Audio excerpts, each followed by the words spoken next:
LM. AFLD. AFLD. Please proceed, LWO. You should be looking at your satellite image. Really barely any clouds, nothing of concern. Nothing on radar, not expecting any precipitation. Our wind speeds have really maxed out at peaks to 22 knot over the past 4 hours and expected to remain so. Our wind direction is from 100. We're going all LCCs and expected to remain so through the count. Our T0 forecast winds 20 knots sustained with peak to 25 knots, less than 10% POV for ground winds. Temperatures 68 degrees Fahrenheit and expected to remain so through the count. Solar weather is at normal background levels and expected to remain so through the count. This concludes the weather brief. And there you heard it. That was Jessica Williams, the launch weather officer with the 45th Space Wing, giving a great report. You heard her mention the 10% concern about ground winds. She also mentioned there was a 22-knot wind that they've observed sustained.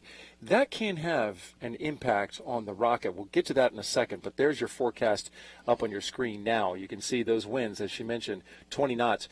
Observed at 22 knots just a few moments ago. The temperature 68 degrees and only a 10% violation. But, Mick, those winds could be a factor. Yes, absolutely. The launch team's looking at those, the ground winds here at Slick 41. They want to make sure they're under a certain level before we get ready to go tonight to make sure the vehicle is in good shape and environments on all components are good. So really happy to hear a less than 10% POV tonight. I'm happy with that weather forecast. Great news moving forward in the count. We want to go back in time just a little bit to show you how the rocket got to the pad here.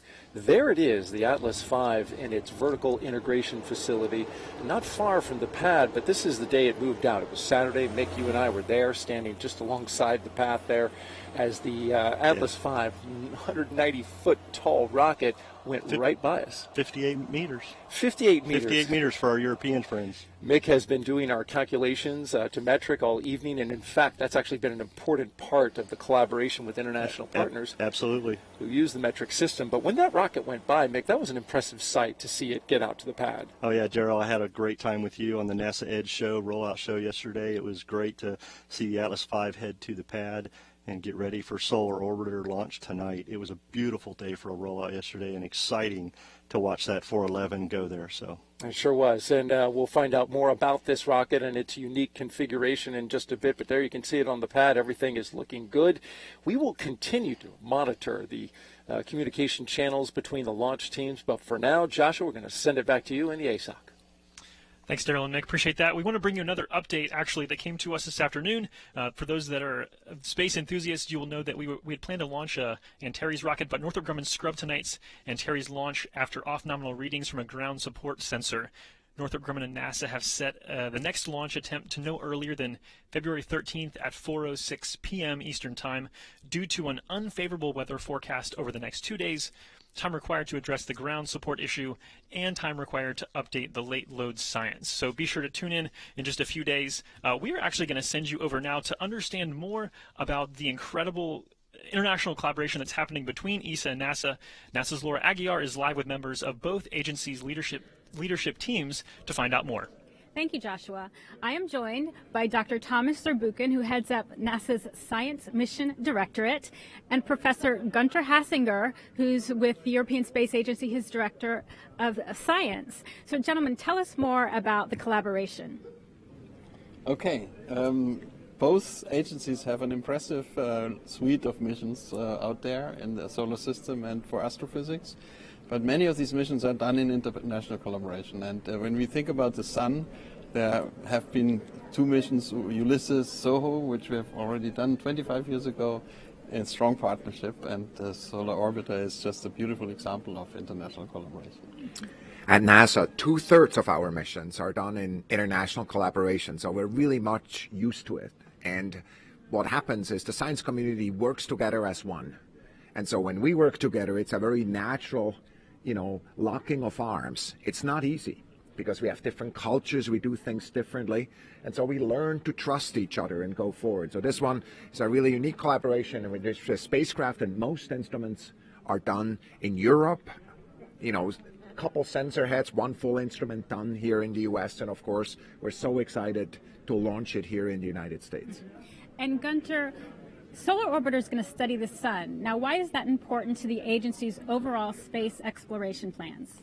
So, you know, the sun is what gives us life and supports us, but it also poses dangers. It is governed by a strong, unknown hidden force, the magnetic field.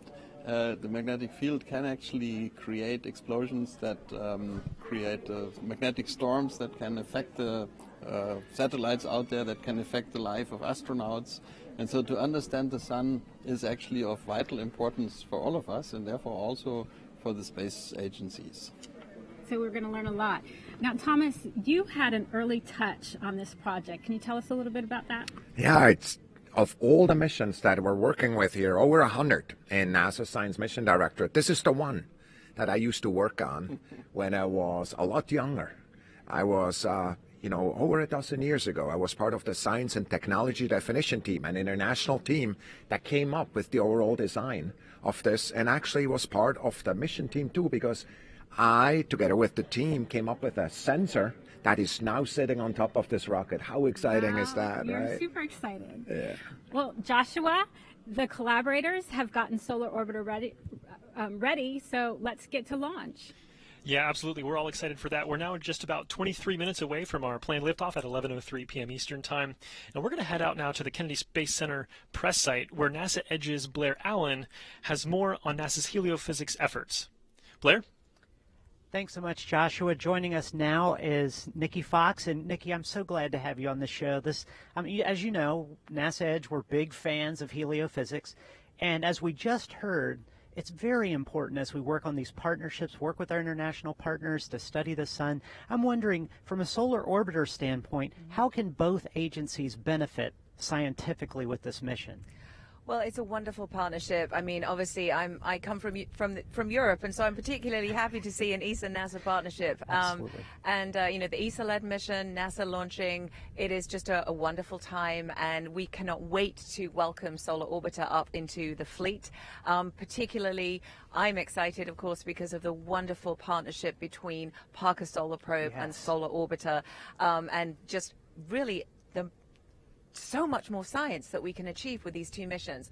Parker exploring a region we've never been to before, Solar Orbiter imaging for the very first time the poles of a star, and that is incredible. That's right, and it's incredible. And I was just thinking that there's that crossover side where they actually will look at the same area at one point. Talk a little bit about that. There are actually many times that we'll look at the same area, and to be honest, they are doing great science. You know, sometimes we're not in the same line, but we're in quadrature. And so we're looking at different areas of the sun, and that's just as exciting.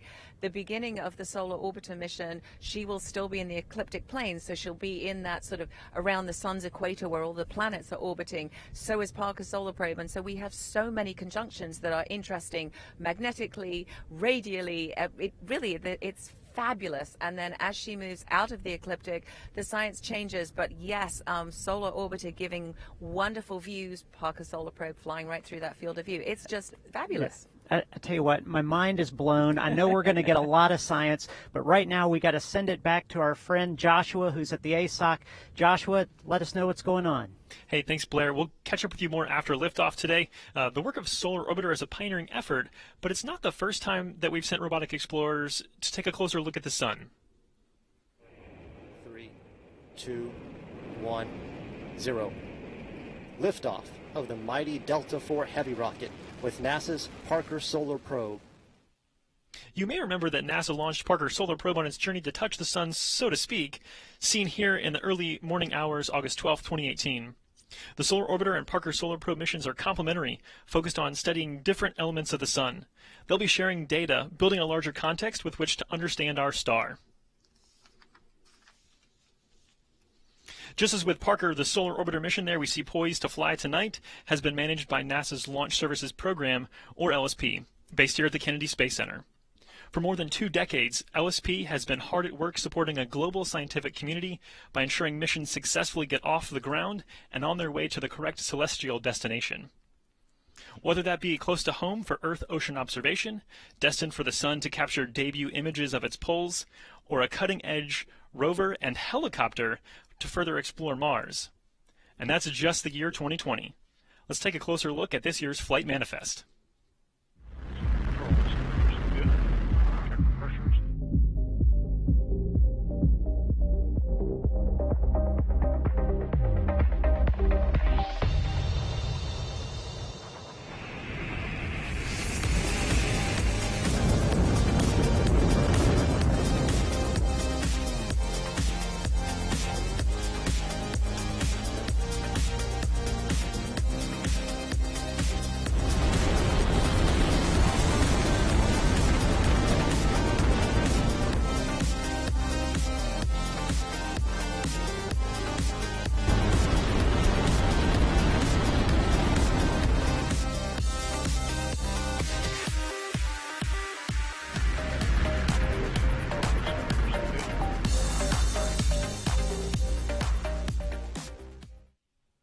Lots of great science ahead for LSP this year, kicking off tonight with this launch.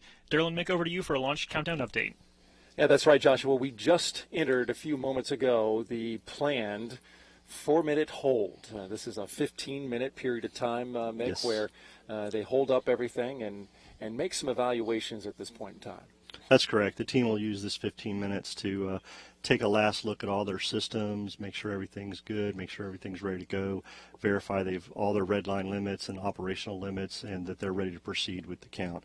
So this is their last time to do that while we're in this hold, and so far we're not working any issues, and things are going well. And Chief Engineer for NASA's Launch Services Program, Dave Solberger, polled his team, and they're ready to enter the terminal count after getting out of this hold. So things are looking good. A very smooth count up until this point, and as you look at the camera views that we're showing you, you can see that condensation coming off the rocket as the wind blows by. In fact, the middle portion of the rocket is white. It was tan before. Just where it lines up with the U, L, and A, that is all ice covering that portion of the rocket, which has been chilled down to minus 300 degrees Fahrenheit. Minus 184 degrees Celsius, roughly. That's right. Mick's got his little professor calculator here, and he's doing on-the-fly metric calculations. Appreciate that. Hey, you know, this is an interesting rocket because it is configured in a very unique way. Tell us a little bit more about that, Mick. Yeah, the Atlas V 411 vehicle we're flying this evening is a unique configuration in the fact that it has one solid rocket booster on the vehicle. That's a unique configuration for ULA and this vehicle. This configuration has flown 5 times, including NASA's OSIRIS-REx mission. So tonight will be the 6th mission. Our first stage, or our booster, is powered by RD-180 engine. This engine burns RP-1 and liquid oxygen as it's fueled, or RP-1 is a highly purified kerosene. So that helps deliver the thrust we need, and delivering that thrust tonight of about 860,000 pounds or 1.2 million pounds with the solid rocket booster. That's 5.2 million newtons, just in case you're wondering. Thank you. But we do move on up the stage to the second stage, which is Centaur, using an RL-10A engine. This will be the last single RL-10A flown on this configuration. From here on out, they'll use 2 engines to fly on an Atlas vehicle, so we're very proud of that this evening. The RL-10 engine is a cryogenic engine, so it uses liquid oxygen and liquid hydrogen as its fuel in the upper stage, producing about 22,000 pounds of thrust, or 99.2 kilonewtons. I was hoping you had that metric conversion. Did well. Unique configuration that we're happy to fly tonight. All right, very good. Thank you, Mick. And, you know, to this point, the count has gone very smooth. We've heard nothing but good reports. So we'll turn it back over to Joshua in the studio, and we'll continue to monitor the count here. Joshua? Thank you, gentlemen. Appreciate that. Look forward to hearing more from you soon. Hopefully still lots of good news ahead. Let's take a look at what to expect going forward. Obviously, that rocket is poised on the pad, but here's what's going to happen after launch through spacecraft separation. And liftoff of the United Launch Alliance Atlas V rocket. The Atlas V RD-180 main engine and 1 solid rocket booster ignite to generate more than 5.3 million newtons of thrust to lift the rocket on its way towards a hyperbolic escape trajectory. Shortly after liftoff, Atlas begins a pitchover to attain the proper flight path while minimizing the dynamic pressure the vehicle experiences during flight.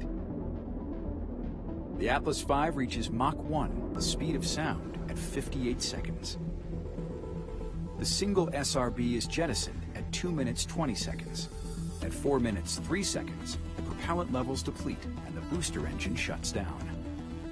6 seconds later, the Atlas Centaur separation system activates to release the booster stage. The vehicle now weighs less than 14% of what it did at liftoff. 10 seconds later, the first burn of the Centaur main engine begins. This burn guides the Centaur into a near circular parking orbit. Approaching payload fairing jettison, the Centaur is burning propellant at a rate of 23 kilograms per second, traveling at more than 17,700 kilometers per hour, and located nearly 134 kilometers in altitude and 470 kilometers downrange. At 4 minutes 27 seconds, the payload fairing is jettisoned. The vehicle now weighs less than 7% of what it did at liftoff, 4.5 minutes earlier. 12 minutes 14 seconds into flight, cutoff of the Centaur main engine, or MECO-1, occurs. The mission now enters a coast phase in preparation for the second burn. Because this targeted Earth escape trajectory varies from day to day, the coast and the second burn will vary to accommodate this. The Centaur main engine is restarted at 42 minutes 58 seconds for the second and final engine burn. Nearly 7 minutes later, final cutoff of the Centaur main engine occurs. At 52 minutes 40 seconds, Centaur releases Solar Orbiter for the European Space Agency and NASA to begin its nearly 2-year journey to the Sun. After using gravity assist maneuvers at Earth and Venus, Solar Orbiter will help us understand how our star creates and controls the heliosphere, a giant bubble of charged particles blown by the solar wind that permeates the whole solar system and influences the planets within it.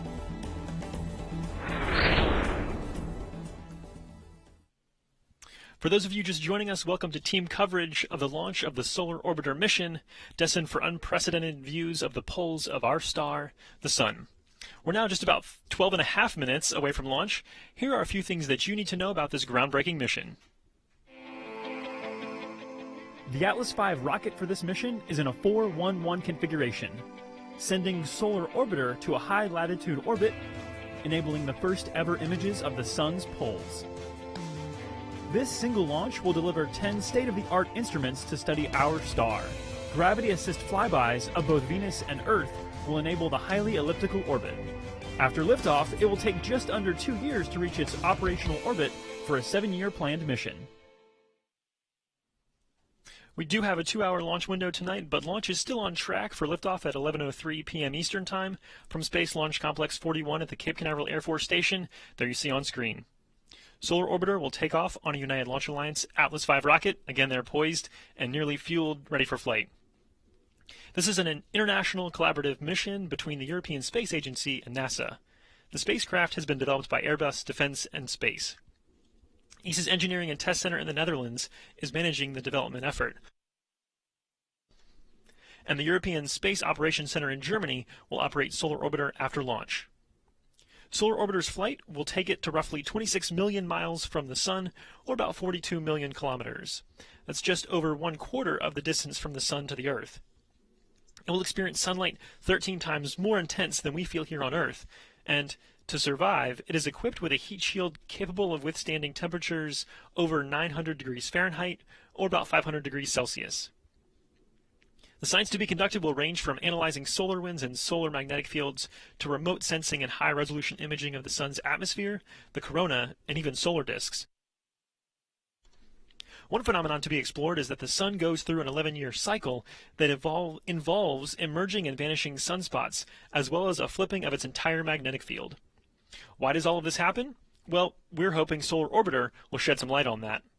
The mission intends to answer some fundamental cause and effect questions like how do flares and coronal mass ejections impact our solar system, and how do the energetic particles originate that lead to extreme space weather?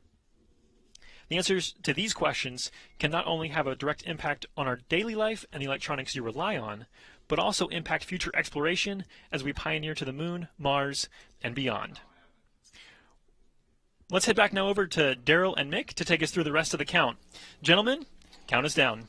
Thank you very much, Joshua. We look forward to getting on with the count in just a few minutes. We are, of course, in a hold at this very moment, T-minus 4 minutes in holding, but we've got a little bit of business to do as we go through here. So far, nothing to report in terms of the count itself and the teams. Everything working pretty smooth to this point, Mick. Yeah, everything is good. ULA launch conductor Scott Barney is giving his briefing right now to his team of what's going to happen as they get ready to pick up the pole at T-minus 4 and counting. But while we see the teams here in all different places, Daryl, we have them all over the world. What we see on the screen here is the team in the Mission Director Center here at AE, which has our ESA folks up front. And then just across the way, just a few miles away, is the Atlas Spaceflight Operations Center. That is where the ULA launch team is going through their count. And then, of course, in Denver, we have a team out there as well. The Denver Operations Support Center in Denver, Colorado, where ULA is based. In addition to that, we have a European space operations in Germany. Absolutely. We have ESA teams supporting, as you heard earlier, from Germany. where they will operate and control the spacecraft after it separates this evening. So big collaboration of teams that have put this mission together and get ready for launch this evening. And we've had some fun talking about the conversions between standard and metric, but we were talking earlier, Mick, there's actually, that played a role in working with this international collaboration, because much of what our teams here in America do is on standard, and overseas they're on metric. So there was a bit of a conversion that had to go between. Yeah, absolutely. It's been really fun working with our international partners on this mission, and there have been some challenges with the unit conversions and some communications, but that has been key, is communication between the teams. All of us has been done very well, and as Tim Dunn put it, our launch manager from NASA, at our readiness review last week, we all speak the universal language of mission success, and that's what's gotten us here this evening. So working with our international partners has been fun. We're very excited to see Solar Orbiter get off the Earth tonight and head on its way to the sun to start its science. And it's going to do some big science once it's there and in orbit. For now, we are looking at a shot of the rocket on the ground as the water vapor condenses around the super cooled liquid oxygen. In just a few seconds, we are going to get a status poll from Launch Director Scott Barney of ULA, and he's going to give that and a final check before we begin to resume the count. Let's listen in now as Scott conducts that poll over at United Launch Alliance. Status check to proceed with terminal count. Atlas systems, propulsion. Go. Hydraulic. Go. Pneumatics. Go. LO2. Go. Water. Go. Centaur systems, propulsion. Go. Pneumatics. Go. LO2. Go. LH2. Go. ASGAS. Go. Electrical systems, airborne. Go. Ground. Go. Facility. Go. RFFTS. Go. Flight control. Go. GCQ. Go. Operations support. Go. COM. Go. Umbilicals. Go. ECS. Go. Redline monitor. Go. Quality. Rick, go. Op safety manager. Go. Relay safety officer. Go. Vehicle system engineer. Go. Anomaly chief. Go. Range coordinator. Clear to proceed. Launch director. You have permission to launch. Proceeding with the count. ALC, verified T0 is set for 0403 Zulu. Verified.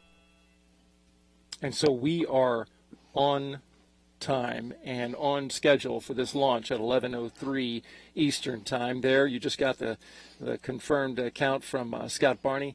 That's good news. Oh, absolutely. I'll tell you, my heart's beating really good.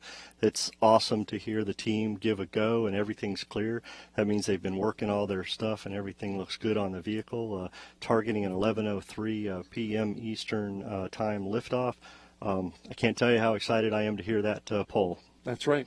And now they're configuring the spacecraft to go on to internal power, off of its shore power, its land power. Talk about that. Yeah, in parallel with the launch team getting the launch vehicle ready, the spacecraft team is preparing the Solar Orbiter satellite to get ready. And we just heard over our nets that the spacecraft is on internal power, configured for launch. Everything looks green and go. So we've heard from the spacecraft and from the launch vehicle that things look really good tonight to get Solar Orbiter off the ground. That's a beautiful thing to hear on the net, that we're moving forward and working no issues. And now Tim Dunn, NASA's launch director, will begin to look at his team and conduct his portion of the business. Yes, he'll check in with his NASA chief engineer, Dave Solberger, and LSP Chuck Duvall, and make sure the NASA team is ready to support and proceed forward. So we'll hear how things go. It's a beautiful evening outside. If you are in the area and ready to watch this rocket launch, it's going to be a beauty. We've got a full moon tonight here in Florida and across the area. And as well, we're going to see this beautiful launch. This spot right here is our Banana Creek viewing area where you can see we've got several hundred people out there. In total, probably about 4,000 across the entire area. Let's count it in to the terminal count, 3, 2, and 1. And we have begun our count and resumed it. We are now 3 minutes and 53 seconds away from liftoff. That's correct. And we did hear our NASA launch manager, Tim Dunn, say that the NASA team is go. He reported that out to ULA's launch director, Lou Mangieri. And so that's a good call out for us, too, to hear that the vehicle is ready to proceed tonight. And as you said, that was a beautiful sight of the Atlas out there on the pad. And things are looking really well for an 11:03 liftoff this evening. And this is, you mentioned this earlier about the configuration with that one solid rocket booster on the side. Sometimes people have asked, how does that work with having one booster on the side of the rocket? Doesn't it kind of push the rocket over? Yeah, it does actually, but I will say we talked about the first stage booster engine, the RD-180. The RD-180 has a lot of control margin left that it can offset that asymmetrical setup of the one solid on the 411 vehicle. The 411 vehicle is a unique configuration that will provide a great ride for Solar Orbiter this evening, as it has done for 5 other missions in this configuration. So yeah, RD-180 takes over and works really well to make sure the vehicle gets off the pad and heads to space where it's supposed to. 2 minutes and 45 seconds until liftoff here as we get down to the final minutes of the count. The launch teams in a flurry of activity right now as they are listening in and talking to their various team members before this launch takes off. It's an exciting moment as we get down now here to the final few minutes. Talk about the teams and the activity that's going on right now. Yeah, it takes a lot of control between the teams, make sure they're all talking together. They're actually preparing their final preps of getting the tanks to flight pressures, getting all the valves in the right position, making sure avionics is ready to go, and the vehicle is all green as it continues to be topped off, and basically putting that last little bit of fuel into the tanks for Centaur and booster. And things are going well. Vehicle has to go on internal power just prior to liftoff, and so the team is continuing to work all of that as they get ready for liftoff at 11:03. Very good. And the count now going under 1 minute and 40 seconds. Let's listen in as the activity begins to pick up on the countdown net.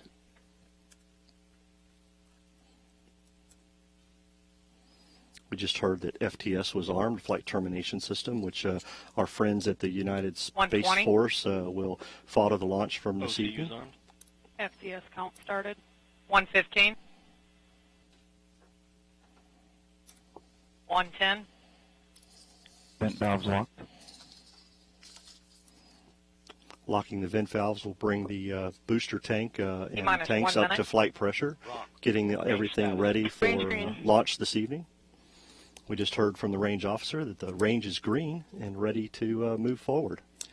The range is green. That is a big step moving forward. Everything's clear. Basically mean there is no nothing to impede launch, nothing out there in the water, nothing out there in the air.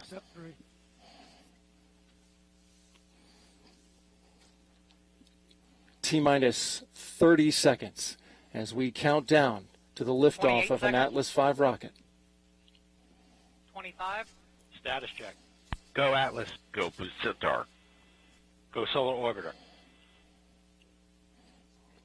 There you heard the final status check for booster Centaur and the spacecraft. Everything is go. And so here we go. T-minus 10 seconds. 9, 8, 7, 6, 5, 4, 3, 2, 1, 0. And liftoff of our solar orbiter and international collaboration to give us new images and a better understanding of our life-giving star.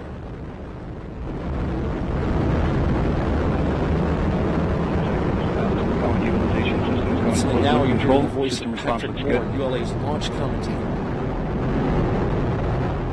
Now 25 seconds into flight. Chamber pressure on the SRB looks good. Engine operating parameters on the RD-180 also look good. Good report so far. Atlas V beginning to 35 pitch seconds over. in, vehicle is completing the pitch over maneuver. Now 41 seconds into flight.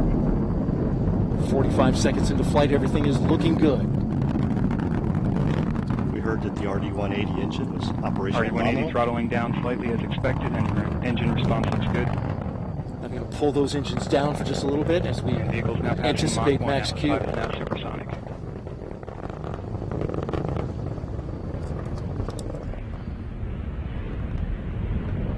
Vehicle's now now passing through max Q, maximum dynamic pressure.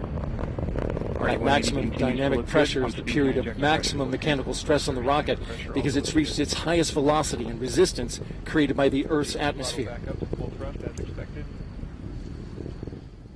Made it through, and they're throttling back up. And standing by for SRB burnout.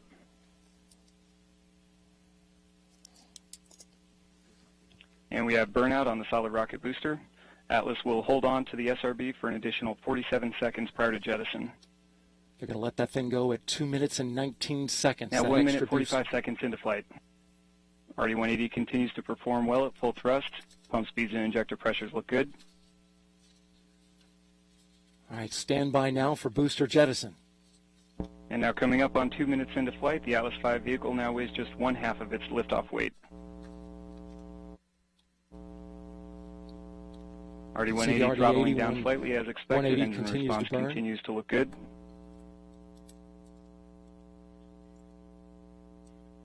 And standing by for SRB jettison shortly. Now look to your screen. We have good see indication it. There of it goes. jettison of the solid rocket booster. Atlas V has gone to Q Alpha limited closed loop steering. Vehicle body rates look good. Now the next major milestone is now 2 minutes 35 seconds into flight. At 3 minutes and 25 seconds.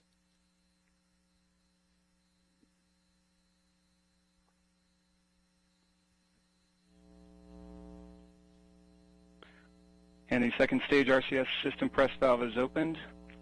System now pressurizing to flight levels. Flying at over 5,000 miles per hour. Now 3 minutes into flight, approximately 1 minute remaining until BECO. And he's talking about main engine cutoff. 1 minute. RD-180 continues to look good. At pump speeds and injector pressures look good. 3 minutes 15 seconds in. All right, about to cut that booster. Vehicle body rates look stable. Seconds.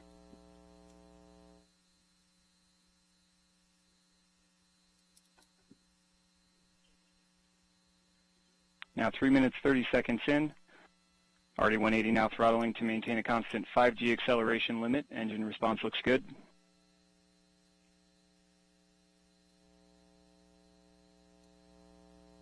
And we've begun boost phase chill down.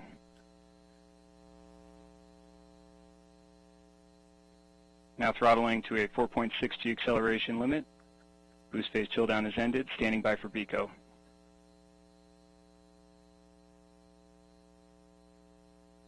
And we have BECO booster engine cutoff, standing by for stage Atlas Centaur separation. And we have good indication of Atlas Centaur separation. We have pre-start on the RL-10, standing by for ignition.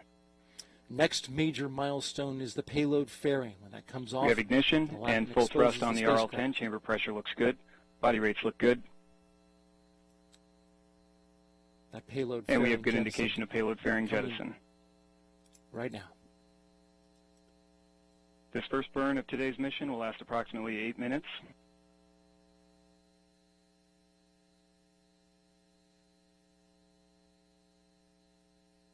And the RCS system is now performing initial firings to warm up the RCS motor catalyst bed. System response looks good.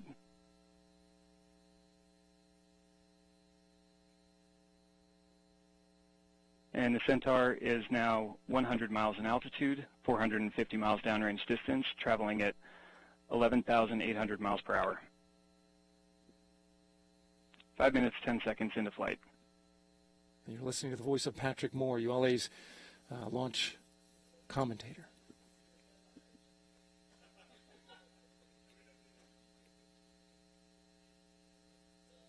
Centaur propellant utilization system has gone to closed loop control. Flight is looking very good at this point. And RCS system now performing periodic firing for thermal conditioning of the system. System response looks good.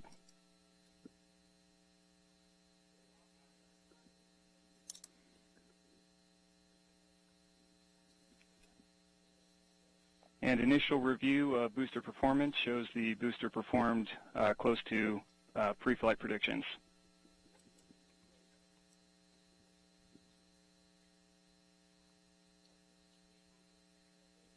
So the next major milestone will be the Centaur first main engine cutoff, and we've got about, I'd say 5 to 6 minutes before that. Let's bring Mick Woltman back in. What did you think about the liftoff and the flight and separation? Looked pretty good from here. Yeah, as we were listening to Patrick there, it was Centaur good to hear has all the mark performed events. a roll optimized telemetry link. Hear all the mark events that were hit, and it seems like first stage performed very nominal, and RD-1E performed very well to get the first stage and Centaur on its way. So things are looking really well on this flight. That Centaur performing a thrust of about 22,000 pounds and flying in what, Mick, has been described to me as a very exact entry into orbit. It's not going all the way around the Earth, but it does have to have a certain amount of precision because it's a partial orbit around Earth. Yeah, this first burn will get Centaur and Solar Orbiter into a semicircular orbit as we come around the Earth, and then we will get ready for our main engine start number 2, and that will get us onto our transfer trajectory orbit, or transfer trajectory to head off toward the sun. So, yeah, Centaur has to perform very well on this first burn to get into that semicircular park orbit. And it's a lot of power that's needed in order to get this thing going, because she's going off into the deeper part of space, headed to the sun.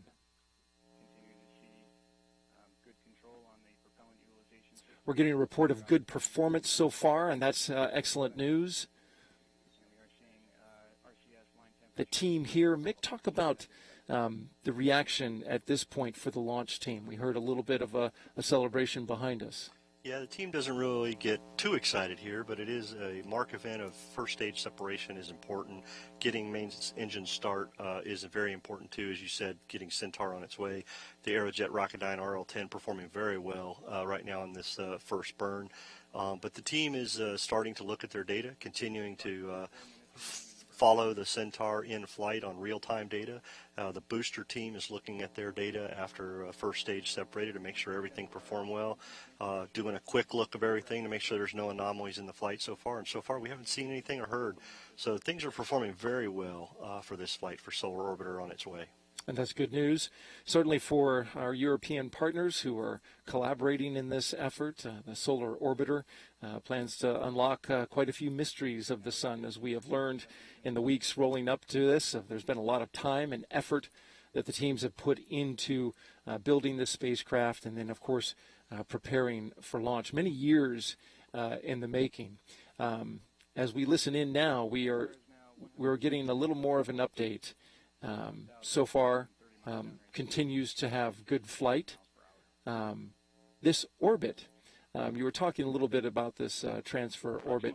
It's using a planetary assist to get to its location ultimately, right? Ultimately, once we get into our transfer orbit and Solar Orbiter's on its way to the sun, eventually they'll use the gravitational assist from Venus and to get into their orbit and trajectory heading for sun, so they can study the poles of the sun. And that, as we heard earlier from Josh, that'll be a couple years into the mission as they're doing that to maintain their trajectory and keep going. As you had said earlier, Centaur performing very well here on this first burn, and the teams are continuing to look at data and how it's performing. And we're happy to be at this point in the flight, but as you said, important to our ESA friends and Solar Orbiter and NASA, we still have a long way to go for payload separation. So mission is going well so far, and we will continue to follow this and see how Centaur performs to get our payload deployed successfully. The spacecraft team certainly watching every moment of this very closely, as this is a very tense time for them, but no need to worry because at this point Centaur is taking her to the spot that she needs to go. And this Centaur, we were talking a little bit earlier, it's the last of its kind that is in flight now, but it's getting some upgrades. It's performing great, but what kind of improvements is it getting? Yeah, I would say not Centaur mainly, but the RL-10 for the engine. Right. Yeah, it's the last single version of RL-10A that will fly. All vehicles in single stick from here on out will fly an upgraded RL-10C. However, the RL-10 4A will be used for human space flight. We need dual engine configurations on Centaur for human space flight to get astronauts back to the moon and then on to Mars. So RL-10-4A will still be flown and used, but in a dual configuration instead of single. So we're very happy to fly this last 4A in this single configuration with Solar Orbiter. It was very well suited for this mission and to perform the task that seems to be done.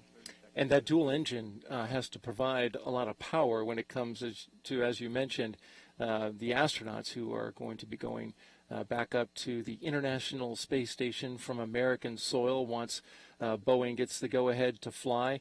That dual engine, that power is needed because it's going to be a lot heavier. A lot heavier, and we want more energy and controllability from the Centaur. We also have that dual engine setup for redundancy and controllability there. We're going to get an update in just a moment from ULA's Scott Messer, but until then, we are tracking this flight and the successful flight that it has been so far. You're looking at a graphical representation of exactly what we're expecting the flight to look like, and everything is looking good at this point. Matter of fact, Daryl, we just heard we've got main engine cutoff, so Centaur is shut down its engine for the first firing. Things look good, body rates have damped out, and everything looks good on this mission so far. So as we get ready to go, Centaur will continue to its mission by rolling and turning to the position it needs to get ready for main engine start 2, that transfer orbit or transfer trajectory that we talked about. Mm-hmm. The engine will need to get ready and chill down and get ready to fire up. This coast period that we're in will be about 30 minutes to get into position before we have to fire up the Centaur engine again. That'll be about 38, 39 minutes into the mission that we will do that, and it will fire for roughly 6 minutes to get into that transfer orbit. So Centaur performing very well. Atlas, Centaur, and Solar Orbiter on its way. So things are looking really good. This is a bit of a coast phase, you would describe. Coast phase, yes. Centaur performing well and doing some maneuvers here in this coast phase. So. All right. And so while we monitor the coasting of the Centaur stage, we will also be monitoring the launch teams to let you know when they fire that engine back up. But in the meantime, we are going to send it back to the ASOC with Joshua Santoro, who is joined by Scott Messer. Take it away, Joshua. Hey, a lot more ahead, but we appreciate you both walking us through those first few very dynamic minutes of flight. Again, a lot happened, a lot to go, and now with me is Scott Messer. You're the United Launch Alliance Program Manager for NASA missions. Did I get that right? Yes, you did. Perfect. Awesome. So, Scott, got to feel good, like the booster's off the ground, we're on our way. So what's all happened so far? Yeah, so it is a beautiful count. One of the most quiet counts I've ever been through. Indeed. And the liftoff was right on time. Everything has looked good so far. All the data we're getting back is looking really positive. Yeah, and so how are you feeling right now? Because obviously, like, we've stolen you away in the middle of, like, the job is still happening. So appreciate you being here, but how are you feeling? I'm super excited. It's always great to launch and get it off, but beginning of the window and everything looking great. I'm just really excited and thrilled to be meeting customer requirements. Yeah, I mean, that's the name of the game, right? Yeah, it certainly is. So what's ahead left for us? Because obviously the ULA portion of the day is not done yet. So what's still to come? Yeah, so we're in the middle now of about a 30-minute coast. The second stage engine will then start up again, burn for about another 7 minutes, a short 2-minute coast, and then separation at about 11:55ish. Very cool. So 11:55. So that's still another. Is that a typical timeline? Because this is a lot of times we see for low Earth orbit flights, the booster is only used for 8 to 12 minutes or so. But this obviously we're using this rocket for on the order of an hour or so. Is that typical? Is that atypical? No, it is very typical for NASA missions. I think probably most of them last about an hour on average. Okay. And so what's next for ULA after obviously, we want today to go great. That's the focus right now. But kind of looking to the future, what's next for ULA? Well, so this is the first launch for ULA in 2020. Yeah, congrats. The 137th successful launch, at least so far. Yeah, absolutely. And, everything we looking expect great. everything to go there. So we've got several other missions for NASA coming down the line. We've got a Mars mission in July. In July, this year. Mars 2020. So that's really excited. Very exciting. And it's going to be a big year for ULA. Awesome. And can you explain just a tiny bit more kind of about your role? Is it just focused on you're taking care of NASA missions? Is that, I mean, that's kind of what your description is. Is that true? It is. I work with all the NASA science missions, and so Solar Orbiter, Mars 2020 coming up here, and it's our job to make sure that all the spacecraft requirements are met. We integrate with the spacecraft closely for several years and make sure that the rocket provides all the necessary requirements that the spacecraft asks for. Great. Well, Scott, we appreciate you, appreciate the United Launch Alliance and all their work and helping us be successful to unlock secrets of the sun and everything else that goes on. So appreciate that. We're going to let you get back to monitoring this rocket and the rest of the flight. And I'm going to send you back out now to Blair out at the press site, who's got some guests with him. Yeah, thanks so much, Joshua. I'm here with basically a solar dynamic duo, Holly Gilbert and Daniel Mueller. So great to have you guys on. I'm telling you, I'm so excited. Tell me your thoughts about the launch. We'll start with you, Holly. Just one word, wow. I am just floored at how exciting and amazing it was. And I got to share it with my husband and my daughters and my partner in crime. Yeah, dynamic duo, though, not on the crime side, No. Partner in good science. That's right. And Daniel, how about you? I think this was picture perfect. Yeah. And suddenly you really felt like you're connected to the entire solar system. I mean, you're here on Earth and you're launching something that will go close to the sun, really out into space. Yeah, and that brings up a good point. I was thinking of you guys earlier, and I thought, when you were starving scientists just getting out of school, did you ever think that you would be here at Kennedy Space Center watching not just a rocket launch, but a rocket launch carrying a mission and spacecraft that's so near and dear to your hearts? Holly, how about you? I couldn't have even imagined this. Even though I've been in solar physics for many years, I just never thought I would actually witness something come to fruition like this and actually launch. It's amazing. Yeah. Daniel. Similar for me. I mean, I met Holly, I think, almost 20 years ago at a PhD school, and I mean, immediately knew this lady would go very far. I would not have expected to go along with her to this point, and so we're now sort of really, I mean, after many years of hard work and setbacks and excitement, we've now really made it. I mean, we are on our journey, and that's a big thing for me. Yeah, and that's great too, because this whole week leading up to the launch and all the stuff we've done leading up to the launch in terms of preparing for the show, we've been hearing the international partnership, our friends at NASA and ESA, and how they've all worked together. And I just, seeing you guys here, talk a little bit about the relationship and working together on this particular mission. Yeah, I mean, it's fantastic. I couldn't ask for a better project scientist team. I mean, it's a challenging thing having an international partnership. So we've had to, especially Daniel, has had to really work hard at making that all work, and 10 instrument teams, and it's an amazing partnership. Yeah. And I was lucky that I had the opportunity to work on the SOHO mission before, and I joined SOHO in the phase where it was fully operational, and I was working for ESA but actually based at NASA, so I could really form personal bonds with people that I still work with today, and that's been really key.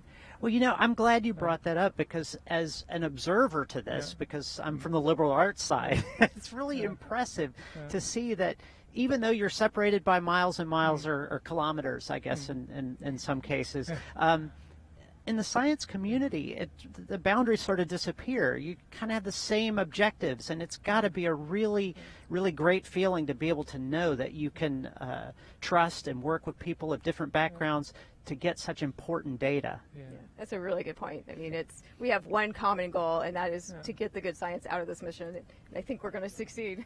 Yeah, and that's exactly the point I try to make also to younger people and school children. I mean, science really makes the borders disappear.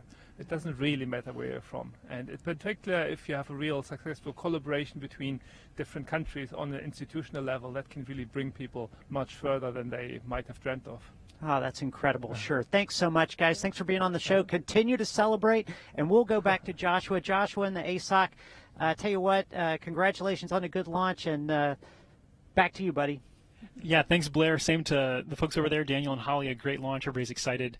So we're actually going to send you back out now to Laura, who has caught up with another one of those special people working behind the scenes for years leading up to these missions. Laura, take it away. Thank you, Joshua. I'm joined by Anna Packros with the European Space Agency, and she is Solar Orbiter's payload manager. Anne, what did you think of that launch? Well, really, it was a roller coaster of emotions for me. It was exciting, of course, after working 8 years on the project, to see it go on its way. But it's also I was a bit anxious, to see is everything going to go well? Is the signal going to be acquired in a few moments? So, yeah.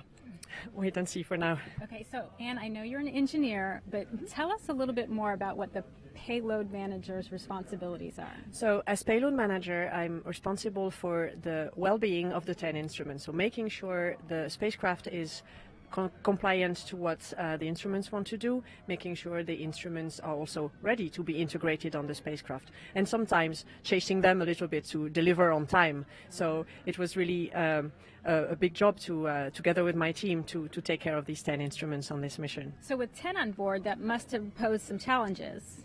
Right, exactly. So the 10 instruments are all different. It's like 10 different children, and all of them have their different needs. So it was sometimes a bit of a compromise we had to find to make sure they could all fit on board and live together on board this mission, because the point of Solar Orbiter is really to make this connection between the in-situ science and the remote sensing observations. So we really had to make them fit together, to take their measurements together. So they're all on board, and Solar Orbiter is on the way. What's next for you? So as I said, so we're going to acquire the first signal, and we're going then to start deploying all our antennas, all the boom, and after that, we have to check that all the instruments are working as expected. This is called the commissioning phase. And because we have 10 instruments, it lasts 2 to 3 months. We're going to take first measurements. For some instruments, we're going to take the first images already to make sure everything is working fine. And about June timeframe, when all this has been done, then we declare the mission commissioned, and they can go ahead on their way for the cruise phase and the science phase. All right, so just a little bit longer, a little bit more work to do. But Joshua, you could see after a lot of years of hard work, you celebrate by coming all the way to Florida to Kennedy Space Center to watch a launch. Back to you. Hey, listen, that's a great way to celebrate anything with rocket launches. So we appreciate that energy and enthusiasm and excitement from people like Anna, just because that helps us be just all the more excited to see them succeed and to succeed alongside of them through this international collaboration. So we're going to send you back over now to Daryl and Mick to check in on the status of our vehicle. Still in flight here. Daryl, Mick, how are we looking?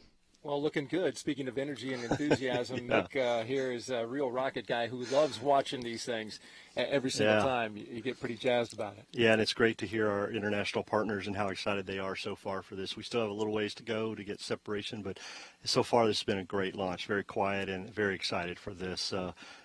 Matter of fact, it's just been really nominal so far. That's good. It all started at 11:03 Eastern, 00, as a matter of fact, right on time. Actually, I don't have a conversion for that. No conversion? You're letting me down. Mick, what happened? No, it was right on time at 11:03 liftoff. The ULA, NASA, and ESA teams did a great job of coordinating and getting this rocket off the ground today. So we continue to see a graphical representation of the Centaur in coast phase as it goes along. And trust me, the spacecraft team at this point is still very much very focused on the telemetry that's coming in from this spacecraft. Yeah, absolutely. They're looking at that. The ULA and NASA teams are looking at the Centaur telemetry, making sure that things are going well. Matter of fact, we've got about 18 minutes still left in the coast. All Centaur systems are looking nominal with the RCS thrusters firing and settling the propellant back into the tanks, getting ready for that main engine start 2 to get us onto that transfer trajectory.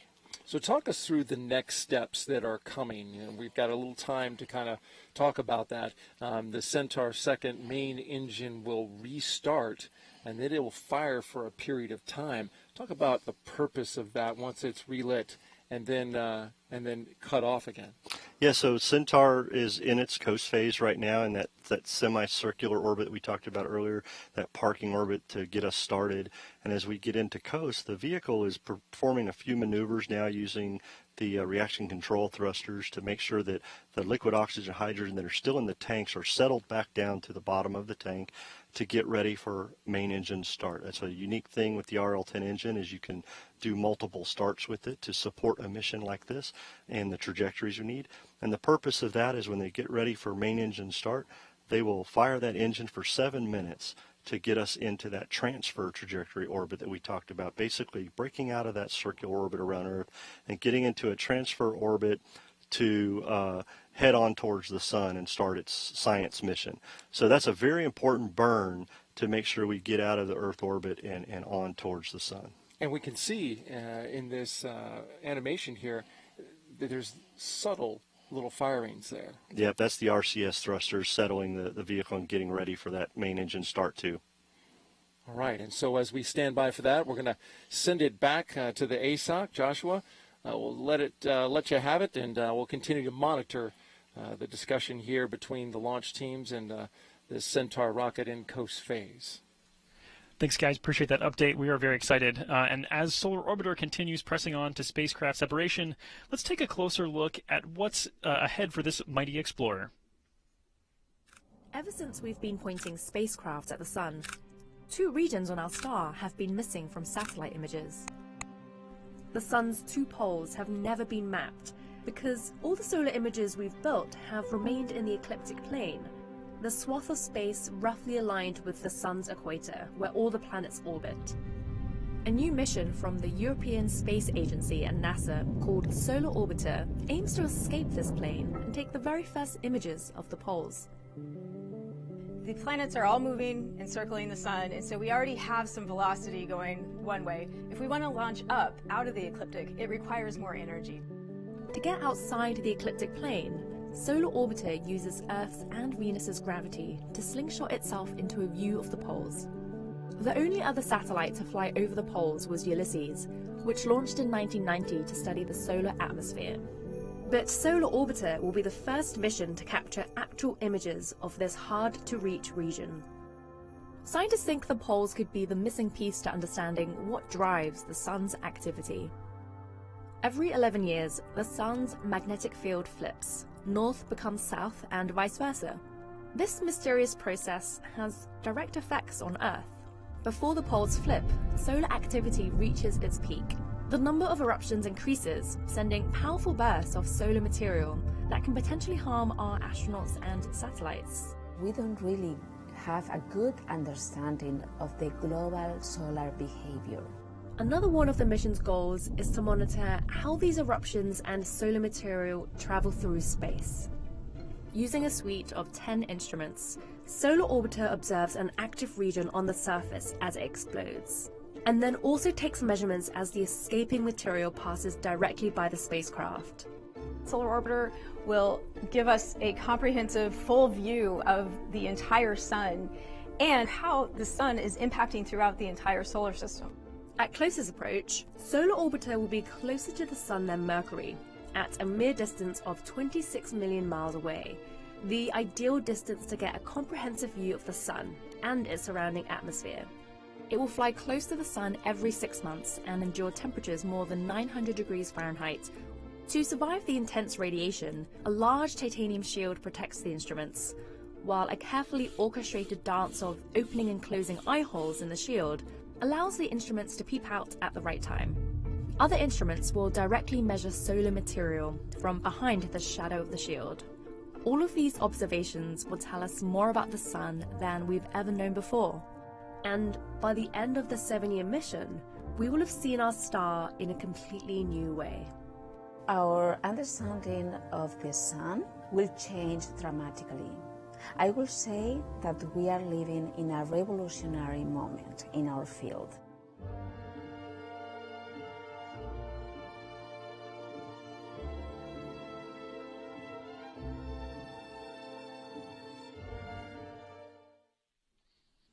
So we'll get back to Solar Orbiter in just a minute, but right now I'm joined by Kennedy Space Center Director, 4-time shuttle astronaut, space enthusiast, all-around good guy, second longest running center director actually now, coming up on the first and not too long, Bob Cabana.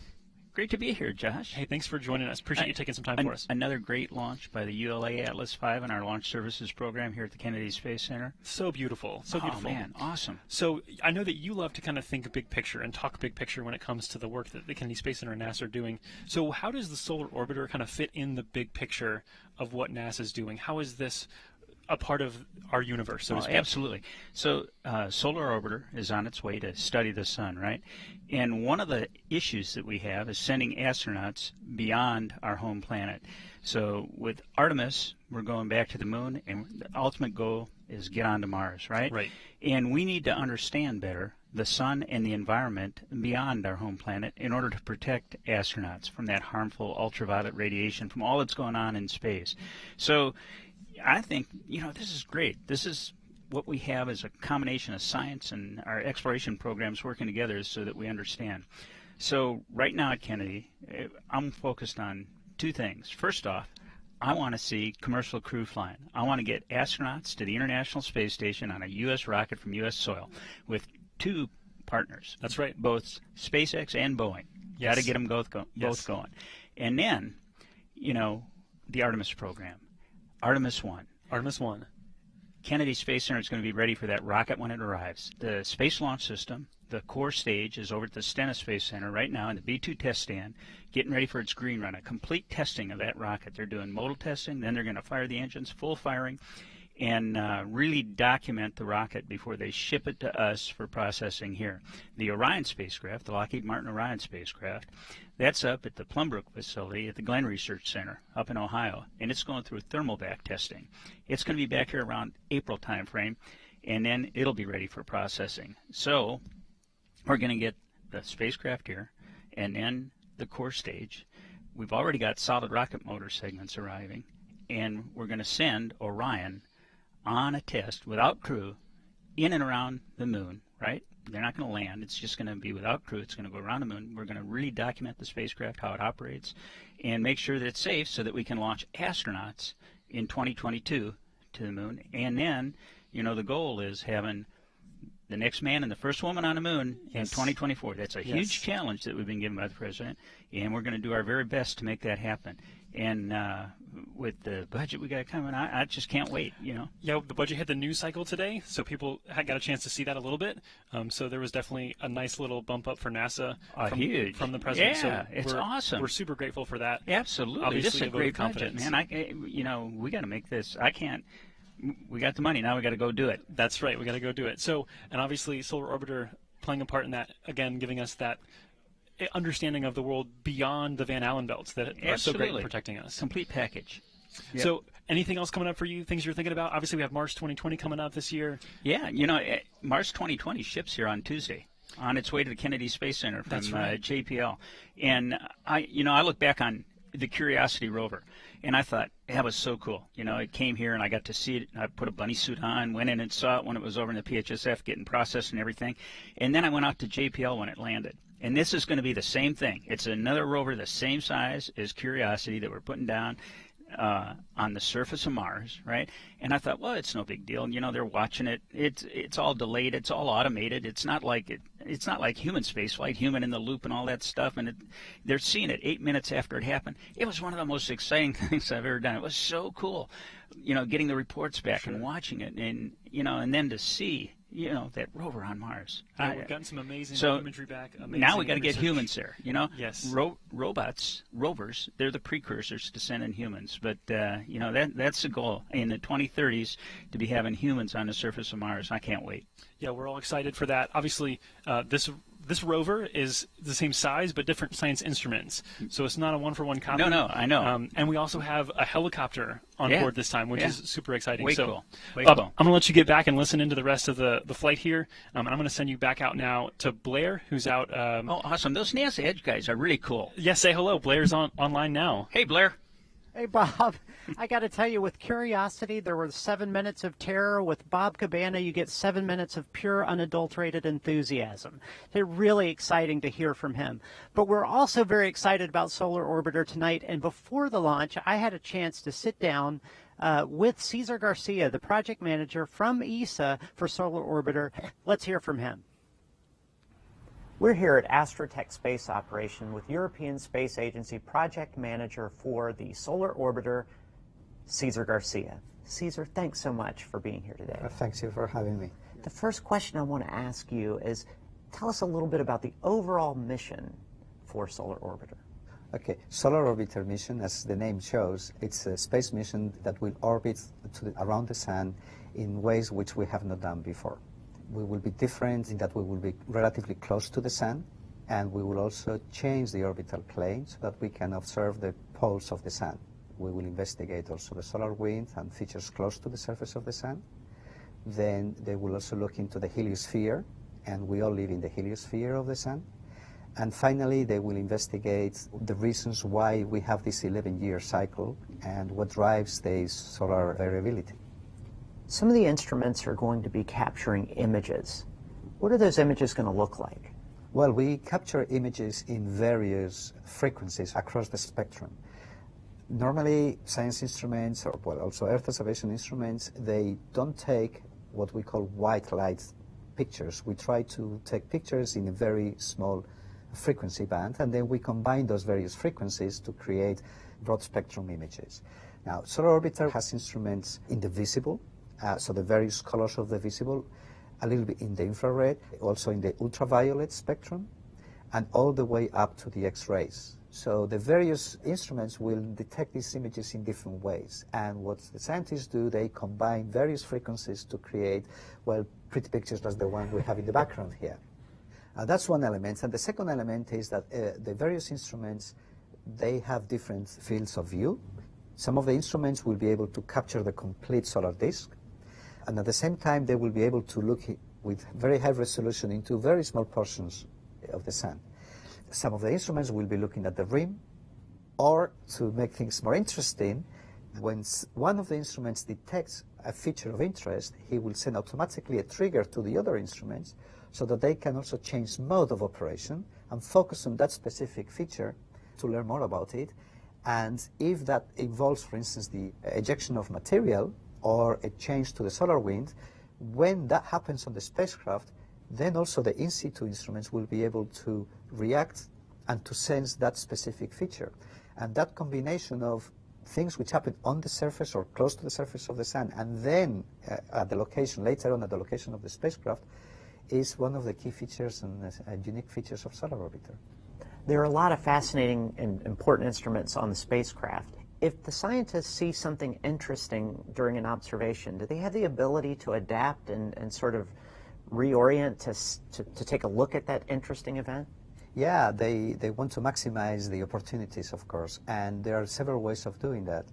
One way is something that we call the short-term planning, as opposed to long-term planning. Long-term planning is what the scientists do. They plan every instrument, every mode of operation, like 6 months in advance. However, every 24 hours, if they see a particular feature, or if there is a signal coming from a different space mission or from the ground, then they can change in very short time what the instruments will be doing in the next observation day. Well, it must feel really good now because everything clearly is here on the spacecraft and ready to go. It's got to be a good sense of accomplishment. I think so. I think that overall, when you develop a space mission, there are always many challenges. And there are moments where you don't really know if there is a technical solution for the problems you're facing. Then, it takes time, it takes effort, it takes teamwork. And now, once you move to the launch space, then it's like an army. I mean, different armies, they are sort of coming together, and sometimes people who you never met, but they've been working on this mission for years. Then you get to meet those people, and then you realize that everybody's working to the same goal. And I think it's a real sense of accomplishment and achievement, yeah. Well, and here we have it, a successful launch, and that team that Cesar mentioned is very proud and excited at this time. And we just want to congratulate them. And back to you, Joshua. Take it away. Hey, thanks, Blair. Yeah, obviously that international collaboration is such a theme running throughout this program and throughout this entire mission. We're glad to have them on board. We did want to kind of cycle back again and go through the fact that this evening, there was a Northrop Grumman Antares scheduled to launch, and it was scrubbed after off-nominal readings from a ground support sensor. Northrop Grumman and NASA have set the next launch attempt to no earlier than February 13th at 4:06 p.m. Eastern Time due to unfavorable weather forecast over the next 2 days and time required to address the ground support issue. NASA TV coverage of the launch will begin at about 3:30 p.m. Eastern Time, and teams will refresh 24-hour late load cargo the day before. The Antares rocket and Cygnus spacecraft remain healthy. Launch Thursday would result in a capture of Cygnus on Saturday, February 15th. For more information, visit nasa.gov/Northrop Grumman and nasa.gov. We're going to send you back over now to Mick and Daryl, who are going to take you through spacecraft separation. So this is still not quite the end of the mission today, but another huge milestone. Daryl, Mick, take it away.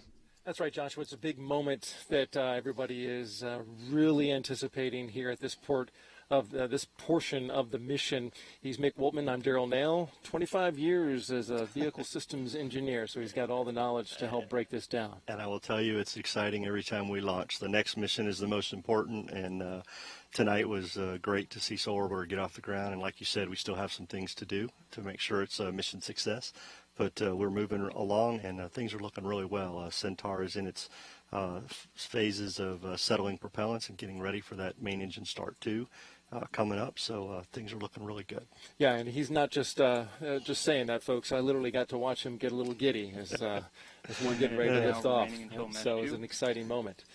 We are in that coast phase. We've been in this coast phase for quite a period of time now. We've got a few minutes left in it, and as you mentioned before, you can see in this graphical representation that there are thrusters that are being fired from time to time to settle that fuel inside of the Centaur, and that will allow it to restart. It's really one of the keys to this vehicle, and this vehicle, in fact, is pretty reliable. It's gotten really good at doing this, and it goes all the way back to the 1960s. Yeah, Centaur was designed for multiple engine starts and missions like this, so it's a very reliable vehicle to get that way. We're seeing now that we have pre-chill down on the engine, which means the engine is chilling down and getting ready for fuels to get through and start up ignition. The igniters would fire, and we would get MES-2. We're standing by for that call right now. We should be coming up on main engine start fairly shortly. Chamber pressure looks good. So we just heard that we have full thrust, and main engine has started, and body rates look good for this 7-minute burn of the Centaur engine. Now, this is a key burn as it refires that engine and starts to get into that transfer orbit, right? It's partially gone around the Earth, and now it needs to get on to its destination. Yeah, it's gonna fire and get us into that transfer trajectory to get Solar Orbiter on its way to the sun, which is very important for us. So once this burn happens, we get through this successful 7-minute burn, we'll be coming up on spacecraft separation, which will be another major milestone for us. However, we will not be celebrating quite yet. Solar Orbiter has to get moving on its way, and we have to make sure we acquire signal from the satellite, which will happen about 4 minutes after separation. So that'll be a major milestone for the spacecraft crew and the launch team. But this milestone of main engine start and this second burn that we refer to, is a major step in the right direction. And of course, this is kind of the safe period of this entire launch and mission. The toughest part is getting it off the ground. We go back to 11:03 p.m. Eastern time when it lifted off. That is a big moment to see that thing coming off that pad, riding a controlled explosion up into space. The team does a very good job. They make it look easy. Matter of fact, as we heard from Scott Messer earlier, this was the quietest count he's heard in quite a while, and that is just a shout out to the teams and how well they have done. All the collaboration between the international partner, the United Space Force, NASA, LSP, ULA, all the teams working together to make sure the count happened on time, and the vehicle got off at 11:03, specifically at the beginning of our window. That is just that's always exciting to me to watch that. Every launch is just amazing to see that fire and lift off. We've been flying for about 45 and a half minutes to this point in time, and the ULA managers have been working this launch for that entire time. And as Mick said, they are continuing to be very diligent in tracking the telemetry and tracking the flight of the Centaur upper stage. It is in the midst of a 7-minute burn, a few minutes left in that one as it positions itself to get into that proper orbit. It is going to use a gravity assist eventually, much later down the road. But that is part of the deal in order to get this thing close to the sun so it can start gathering its data. It's got a lot of interesting instruments on board. In particular, one of the ones that I find, one of the aspects of this spacecraft that I find most interesting is its ability to open up little ports on its heat shield. It's going to get so close to the sun, and it's going to point its heat shield at the sun, but it's got little ports that it opens up inside the space, inside the heat shield to allow the sun to come through, which is an amazing thing. It's got to cool the instruments because it's going to be so incredibly hot. Yeah, the heat shield is a specific part of this spacecraft that's required. As you said, it gets really close to the sun, a couple million miles, which is close for a spacecraft. Right. And but those little apertures inside the heat shield get opened at particular times to catch things, catch sunlight, catch ultraviolet light, test things in the instrument, and help protect the instrument. So the satellite basically rides around the sun with that heat shield pointing at the sun at all times. Another unique feature for myself as an engineer that I thought was really neat of this satellite was the solar panels when they come out. Normally we see on a satellite, solar panels come out and they're pretty flat in order to get sunlight to power the systems, right? Charge the batteries and do all the other things on board.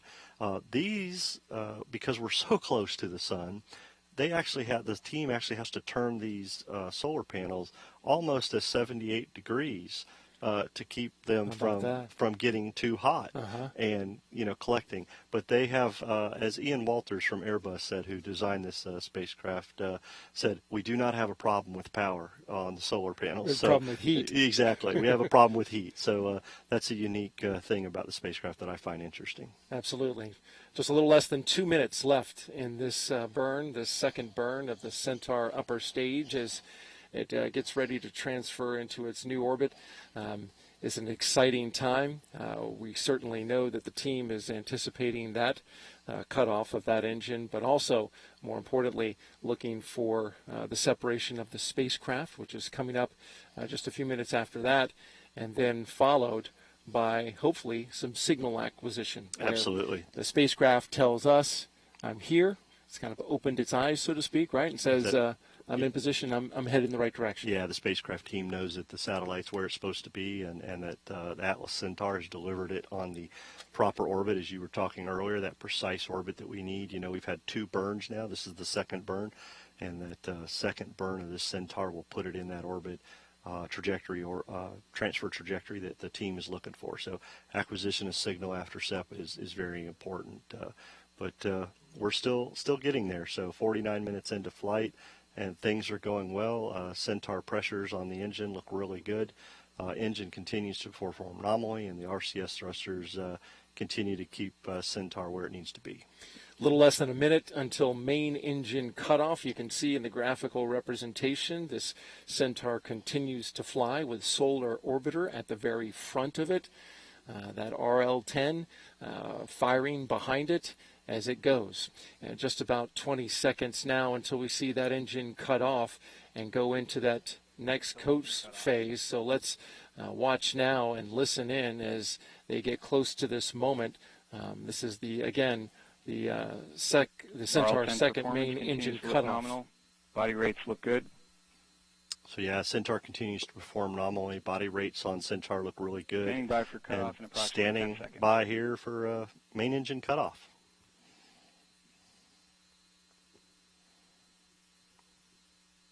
And we have MECO, main engine cutoff. And there you go. Body rate stamped out nicely from the cutoff transient. Main engine cutoff from the Centaur. That's great. That second burn has performed. So now we're about 3 minutes away from spacecraft separation, our next big milestone. So I can tell you the launch team is very happy on how Centaur performed.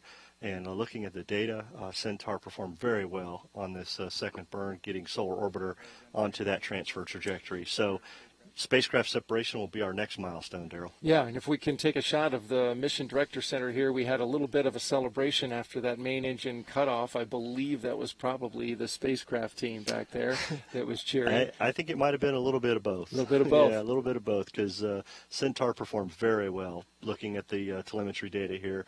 And so the launch vehicle team is very happy with RL-10 and Centaur performance tonight. A lot of pride, and deservedly so.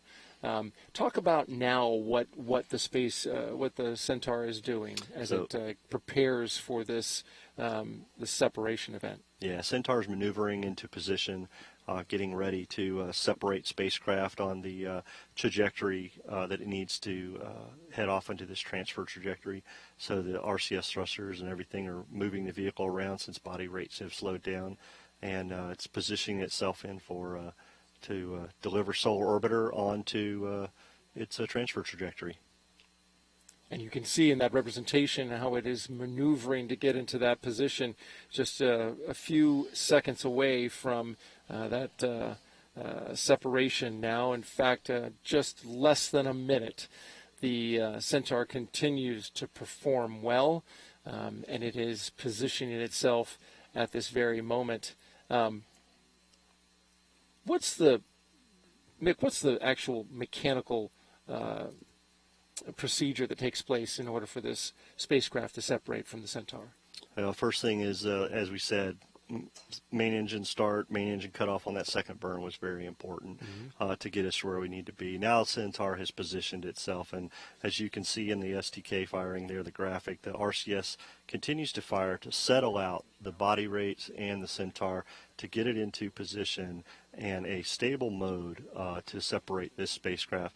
So the erection control system continues to fire at a 50% duty cycle to keep that vehicle stable and where it needs to be to separate spacecraft SEP. We want to null all the body rates out so that we can make sure that we get good separation and no tip-off. Just a few seconds away from separation, you're about to see some celebration here at the various control rooms across the Cape and across the country. The Solar Orbiter spacecraft.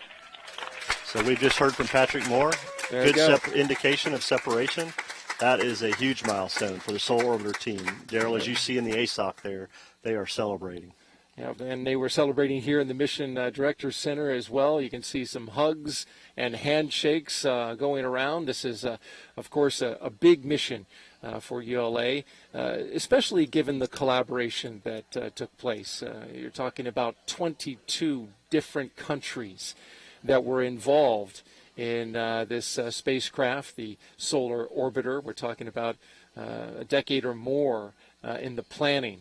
So certainly United Launch Alliance has a lot to be happy about as they celebrate. Just a couple of miles from us there, the folks there standing up from their console. That's Tim Dunn, and I believe in the lower left corner there, NASA's launch Tim manager, Dunn, launch director, and giving some good handshakes all the way around for their hard work this evening, late in the evening. Yeah. I should mention that. Yeah, the launch team is very happy. I've been looking at the data for Centaur, and the quick look looks like Centaur performed very well within our pre-flight predictions to get the Solar Orbiter where it needed to be. And as you just heard and saw the celebration, a successful separation.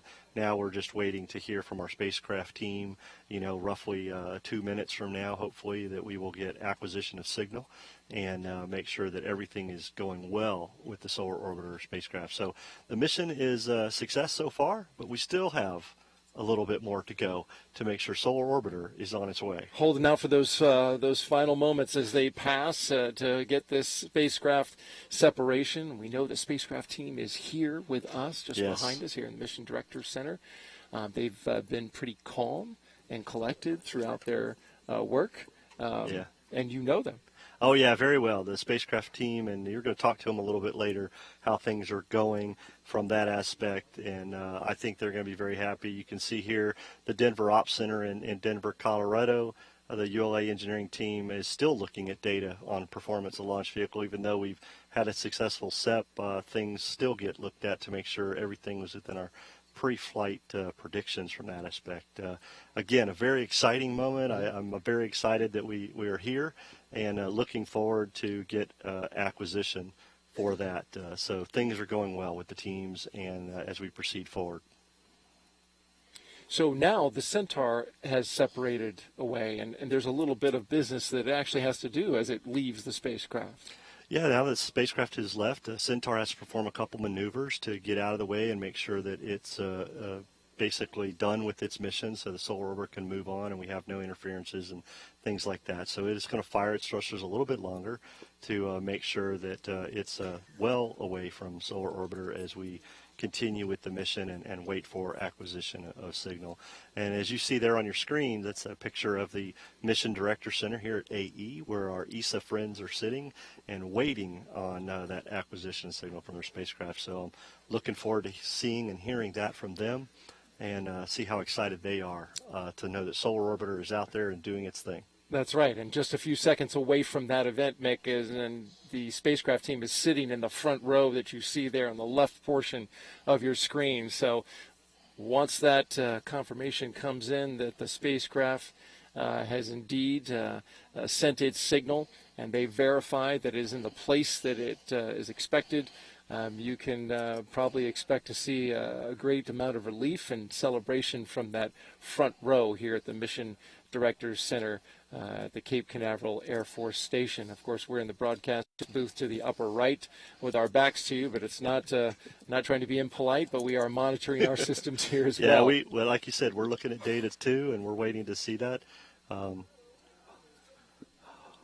Hopefully, we're going to hear that we get acquisition from signals from the spacecraft, but we'll continue to wait and hear that from our ESA friends. So with that, I think we are ready to throw it back over to Joshua in the ASOC, who's with my good friend and who's excited about this launch, my favorite NASA launch manager, Mr. Tim Dunn. Can't do much better introduction than that. Take it away, guys. Is he saying that because Omar is not here? Is that why he's saying Only that? because Omar's not here. I see. You know, Mick, Omar is in the next room. No, yeah, and this is NASA launch manager Tim Dunn. He's the NASA launch manager for this mission. Yes. So appreciate you taking a few minutes away.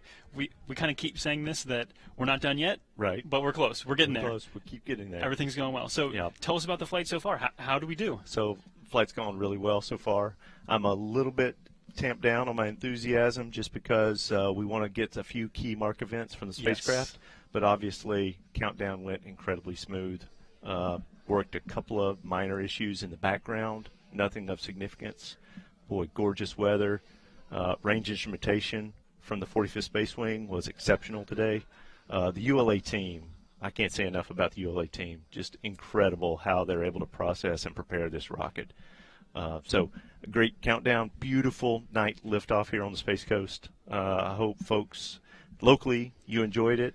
I hope folks watching on NASA TV, I know you guys showed them some great shots. Had to be beautiful out there. We felt the rumble here in the Mission Director Center in the ASOC, and nothing like a successful launch. So obviously we got great spacecrafts up a few minutes ago, and now we're just waiting for a couple of mark events, and then we'll want to tell you the full story and share the real excitement then. There you go. Yeah, we're excited for the folks from here, from ESA, as well as the tourists in the area and just employees and everybody. It was a beautiful night out, clear skies. So if you were outside, you were treated to a beautiful launch. Just you could see that thing go almost to the horizon, I think. Yep. Gorgeous. So, Tim, again, appreciate you stopping by. I don't want to keep you too long because I know that you're still focused on that because the job is not done yet for today. All right. So look forward to coming back and talking to you in a few minutes, though. Thanks Joe. for stopping by. And if this is not excited, I can't wait for super excited Tim. So, all right. Thanks, Tim. We're actually going to send you now. We want to look at one of the greatest mysteries of the sun, and that's that in the corona, the temperature is actually millions of degrees hotter than actually on the surface of the sun. We call it the coronal heating problem. Take a look. The sun's core is the hottest part of the sun, but our star's temperature doesn't behave as you might expect. The core is roughly 27 million degrees Fahrenheit and 10 times more dense than gold. As you move outward, the layers of the sun become cooler and less dense. Something unusual, however, occurs when you reach the outermost layer. While the surface is around 10,000 degrees Fahrenheit, the corona, the sun's outer atmosphere, is several hundred times hotter. That's the opposite of what happens with a fire. When it gets cooler, the farther away you get. Scientists call this the coronal heating problem, and evidence for this was first uncovered during an eclipse in the 1800s. The corona is usually hard to see. It's too dim to be seen next to the sun's bright body. But it can be seen with the naked eye when the moon blocks the sun during a total solar eclipse. To understand how this mystery was discovered, it helps to know how scientists started studying the chemical properties of materials on Earth. In the early 1800s, instruments named spectroscopes were invented to identify materials that emit light when heated. Light enters the spectroscope and is filtered through a tiny hole to isolate a single area. It then bounces off a special grating that disperses light into its different wavelengths.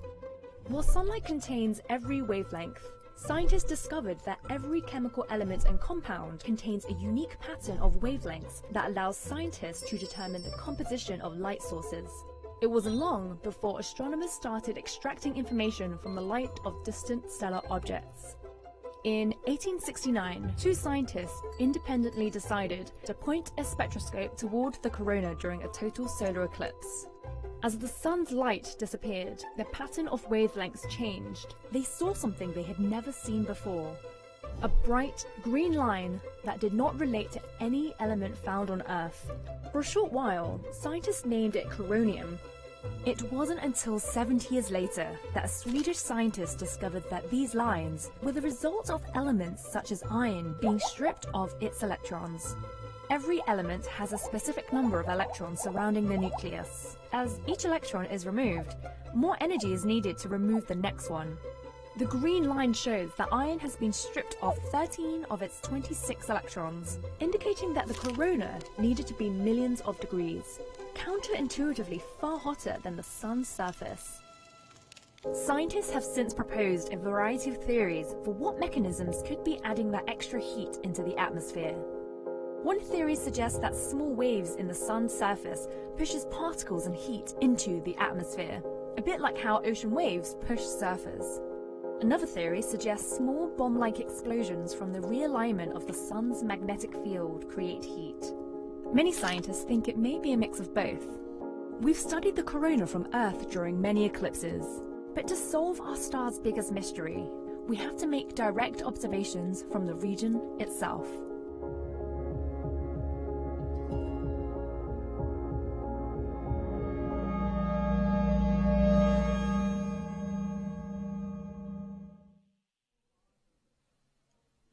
We just heard great news. The signal acquisition has been confirmed, so another check on the list of things that need to go right today.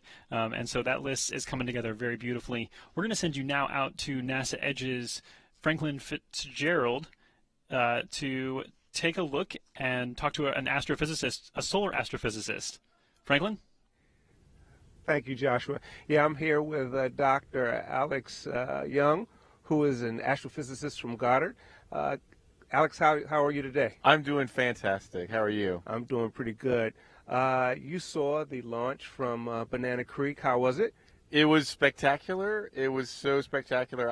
It's not the first launch, but it's the first time I've seen one from there, and it was amazing. And being with that crowd was amazing. That is good to hear. Now, I know you are very interested in getting to the science of Solar Orbiter. Tell me about what you most are looking forward to. Well, I mean, one of the most obvious things that comes to mind is the unique view of the poles. We have never imaged the poles of the sun. We've never gathered detailed magnetic field observations of the poles directly. And that's a really, really important thing for understanding the sun's activity cycle. And so that is really, really critical because that's what, the sun's magnetic activity drives space weather. And so this is going to be a game changer with these kind of observations from Solar Orbiter. Now, you got a couple years until you start gathering data from Solar Orbiter, but you do have a recent solar mission where you've been receiving some data, and that's Parker Solar Probe. Can you give us a little update on that? Yeah, so Parker Solar Probe has already been around the sun 3 times. It's going to make 24 orbits, and each one, it's every time it passes Venus, which will give it a little kick, it'll go closer and closer. But they've already brought back data. they've already brought back tons of data and have gathered amazing number of questions that they hadn't expected. You know, they've made amazing discoveries already. They haven't even gotten to the final goal, and we have a new understanding already of the turbulence, sort of the region where the solar wind becomes turbulent, where the solar wind sort of relaxes. We found out that the magnetic fields that come away from the sun actually do these crazy 180 turns back. They call those switchbacks. And, you know, some of the scientists have even discovered something non-solar. They've seen some of the dust trails that are what cause meteor showers here on Earth due to comets and asteroids that they've been trying to see for a long time, but they're so difficult to find because so close to the sun, it's too bright. But we've used really, really sensitive cameras on the side of the spacecraft that have seen these. So it is so cool, and this is one of the things, you know, you and I have talked about. One of the things that excites me so much about science is the fact that you always come back with more questions than you do answers. And that's what really drives science forward. Speaking about the science a little bit more, is there going to be any overlap in the type of discoveries you'll make between Solar Orbiter and Parker? Oh, absolutely. So these are really two complementary missions, because Solar Orbiter is going to get really, really close and give us a lot of detail of what's happening in the regions where we think the solar wind is accelerated away from the sun, where we think energetic particles are accelerated from the sun. But Solar Orbiter is going to be slightly farther out and give us more details as to what's happening in these transition regions as things are moving out, as well as this perspective, you know, out of the plane of the solar system. And so having all of these missions so close, because even though Solar Orbiter is not as close as Parker Solar Probe, it's still in an unknown area. It's still in a region which we've barely sampled. It's closer than we've been before, not including Solar Orbiter. It's closer than we've ever been before. So both of these are sampling a really unique area and a really important area in the sun. And it's the data is going to continue to surprise us and excite us. Hey, Alex, it is great to have you on the show. Great seeing you again, and we look forward to getting more data from Parker Solar Probe and from the Solar Orbiter. Absolutely. Joshua, back to you. So much. Appreciate that. Good insight there. And I'm joined now by Omar Baez, who today is the assistant launch manager, NASA launch manager. And so you and Tim flip-flop roles depending upon the mission. So today Tim was the manager and you're the assistant. But then in the future, coming up this year, what missions are yours? What are you the lead for? So we talked about it earlier. Bob Cabana was here. He started talking about the Mars 2020 mission. Yes. That's our next mission up. We expect the rover to be arriving this week. Parts of it have already arrived, and we really are looking forward to that. That's going to go on an Atlas with a couple of more solid rocket motors in this one here to get it out to the Mars for its 7-month voyage. We plan to launch that on July 17th and hopefully land on Mars February 18th of 2021, 7-month voyage. Really exciting mission. The country's going to be overwhelmed. The world's going to be overwhelmed when we see this helicopter as its payload, and not a primary instrument, but really cool stuff going on with that the public's going to really love. The mission's out there to get cache some samples and hopefully get a sample return mission to keep that continuity going. And we're super excited about doing that this summer.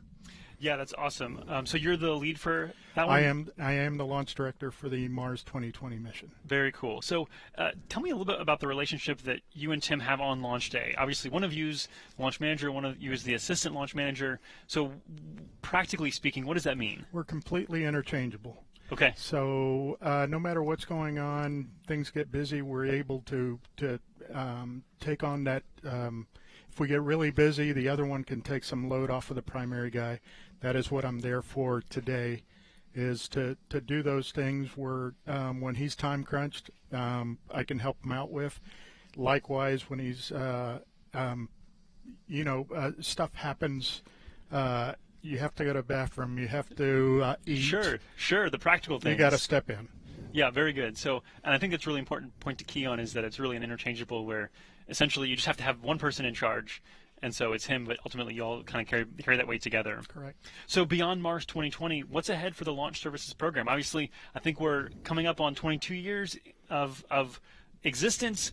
So what's the next decade hold for Launch Services Program? There's an array of missions. It's been I've been with the Launch Services Program for the 20 years and a couple of years before that when we were the predecessor organization, and we've assaulted all the planets, and in a very research-oriented way. Absolutely, and it's phenomenal to think back. An organization that was very tiny, a small portion of the agency, we weren't even noticed. We're able to reach out to the furthest planetary bodies around us, and it's been a real pleasure, and we're going to continue doing that.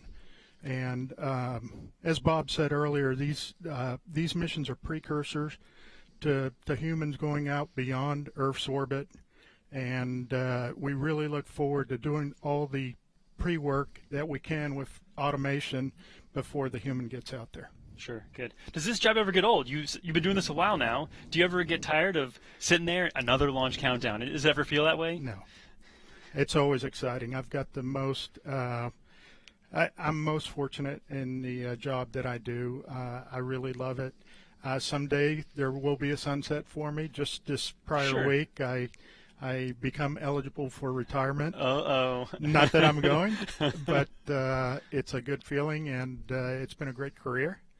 And I intend to stay around for a couple of more years. Very good. Is there anything else in your career that you have your eyes set on? Like, what's above, what's better than a launch director? I can't think of it right now, except being retired and having a margarita somewhere. All right, and with that, Omar, I will let you get back. Again, we kind of keep saying this, but it's true. We've done a lot. We're not quite done yet. So I want to make sure you get back and support Tim as we close out this mission, close out this launch activity today. Okay. Thanks, Omar. We're going to leave you now with this video. Not leave you now, but we're going to check in with this video. We showed it earlier, but this is a preview of the LSP missions for this year, 2020.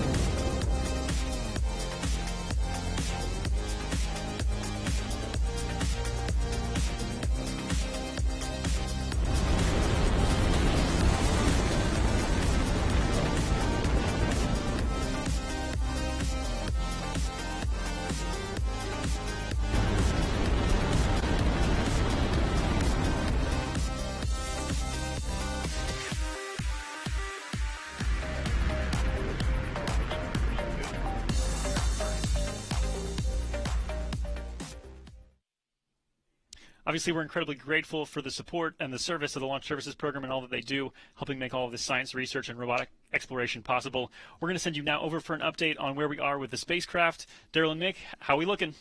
Joshua, looking good so far. We're here at the Mission Directors Center, where behind us the spacecraft team from the European Space Agency continues to work this mission as they are communicating with their spacecraft. We got a little bit of an update.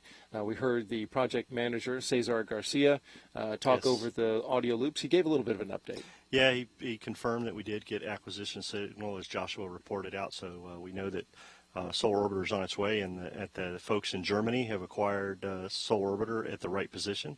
That tells me the launch vehicle did a great job tonight of delivering them in the orbit they needed to head off.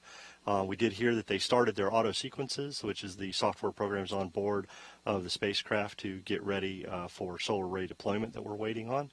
So that is in work, and what's been reported so far is that all things are nominal and proceeding per the timeline. So we're just waiting to hear from them if solar array deployment and that they're getting good sun signals.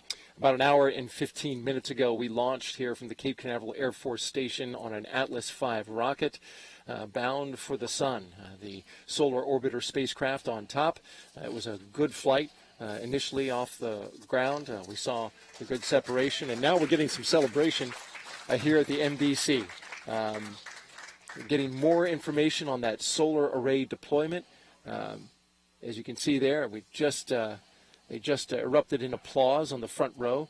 That is the spacecraft team, all from overseas. The European Space Agency and their partners with Airbus Defence and Space. They have celebrated. Yeah, we've seen the celebration here in the MDC. I haven't heard anything or confirmed whether solar arrays were deployed or not, but I'm going to assume that based on their celebration, something in the sequence happened the way it was supposed to be.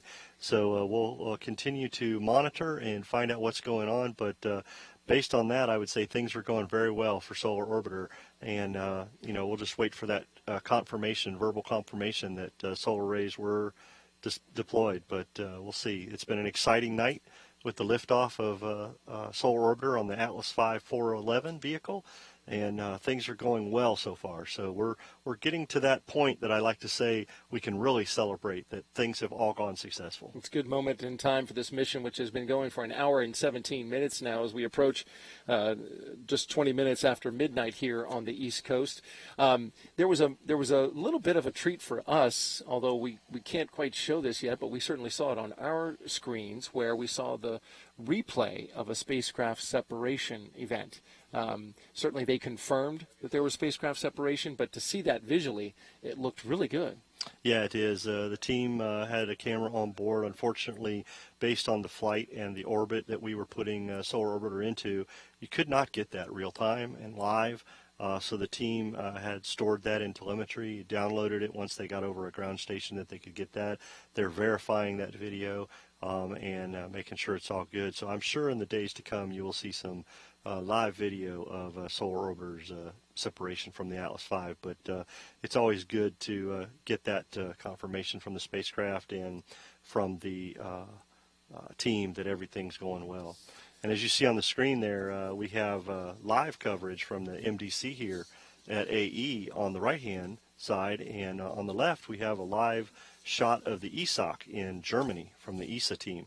So things are going well there, and hope that all is progressing forward for solar array deployment on Solar Orbiter. Yeah, that ESOC stands for European Space Operations Center that you're looking at right there. That is in Germany, and that is a live view of the control team there and the operations that have been going on there. Those people very excited because there are 22 different countries that all came together in order to make Solar Orbiter happen, and that control room was part of the launch today, and we're getting a live peek in to how they do things overseas. Yeah, and that's actually a very important part of this mission. The ESOC is where the team, the ESA team, as you stated, is controlling Solar Orbiter right now, and they're performing their sequences to get those solar arrays deployed and in position.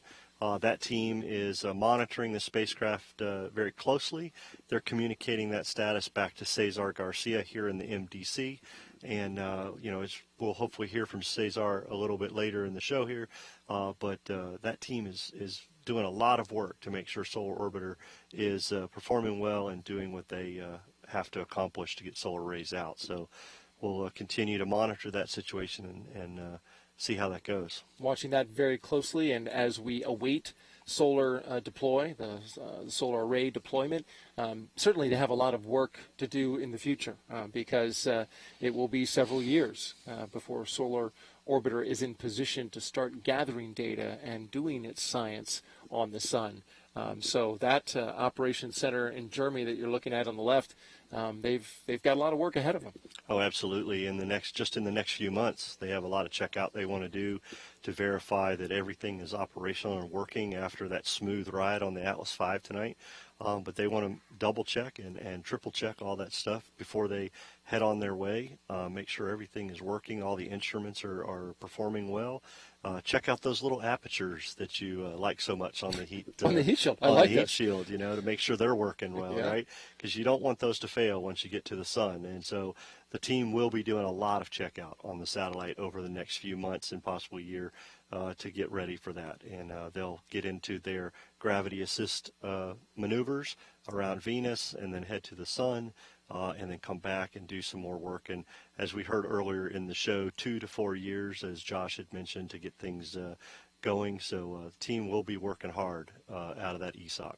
And we have a lot of folks here from overseas. In fact, during our pre-launch press briefing, we heard from Cesar Garcia, who told us that there were 800 people that had come over from Europe to be here to not only work this launch. Certainly we've got many of them here in our own control room, which you're looking at right now as they are in the front row of the Mission Director Center, but also throughout the Space Center, both as just to witness the launch, to also support it in many ways. And we also just heard an eruption of applause. Take a look there. Yeah, we see them applauding in the Mission Director Center. Haven't heard what that's for yet, but again, we're assuming that's phase 2 of the solar array deployment. So there's several milestones that have to occur for that to happen. So we'll hopefully hear that soon from Cesar Garcia, and things will be moving forward. So I'm hearing now from Cesar that solar arrays are confirmed deployed and they are power positive. That's a good news. So that's why they were celebrating, Daryl. Yeah, that's right. Very, very good thing for the mission tonight. That's Go right. Solar Orbiter. And he certainly sounds excited on the nets when he just made that announcement. And in fact, we're going to talk to him in just a few minutes when Cesar Garcia makes his way over here to the broadcast booth. That was a pretty excited report that he just gave, and got a congratulations from the team at NASA, your team, Launch Services Program. Absolutely. As you see them there in the MDC, they are celebrating. They deserve it. It's been a lot of years. Some of these folks, 7 to 8 years spent on Solar Orbiter, and they're very happy for this tonight. So that's a huge thing, and they'll get started. They're happy, but they will get going in the ESOC and start checking things out. So very happy for the Solar Orbiter team and the successful mission tonight. We always love this one, and as you heard from Omar earlier, this is just the beginning for us at Launch Services Program. We've got Mars 2020 coming up next, which is another Atlas V with a few more solids than we had tonight, but things are going great for Solar Orbiter. So Daryl, I'd like to say thanks for having me on the show tonight. It's been a pleasure working with you and following this mission.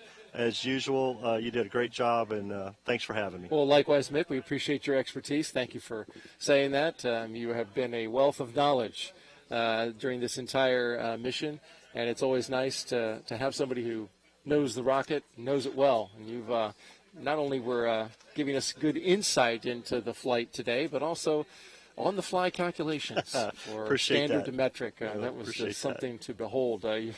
Watching you peck away at your calculator to get those for us and then scribbling them down, just the old-fashioned way. All right. Well, that's going to wrap it for us for the moment here at the Mission Directors Center. We're going to send it back to Joshua and Tim Dunn. Thanks, Daryl. Yes, I am with Tim Dunn again, and now we can say we did it. We did it. We did it. We can say you all that. did it. Absolutely. So I'm just here getting to share the good news, but you guys are doing the hard work. So Tim, congrats again to you and your team and the ULA team and everybody else here at ESA, and just a phenomenal effort. Excellent. No, I just got off the net with our spacecraft mission director, Cesar Garcia, and as you can imagine, he gave me the final 2 milestones that the solar arrays were completely deployed, as well as the spacecraft acquiring the sun, the solar arrays acquiring the sun, and power positive, meaning generating good power on the vehicle. Vehicle's healthy, completely healthy. Awesome. And on its way to the sun now. Awesome. Really good news. now I can celebrate. There you go. Awesome.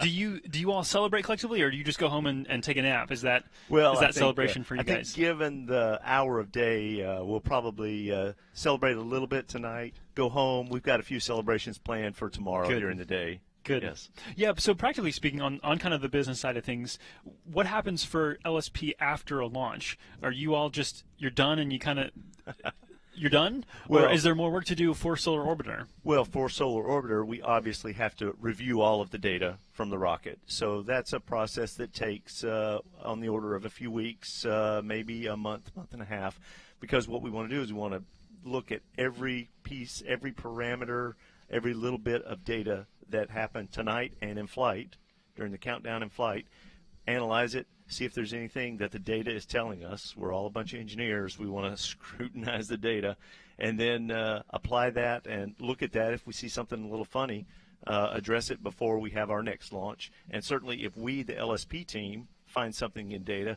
we would obviously share that with United Launch Alliance.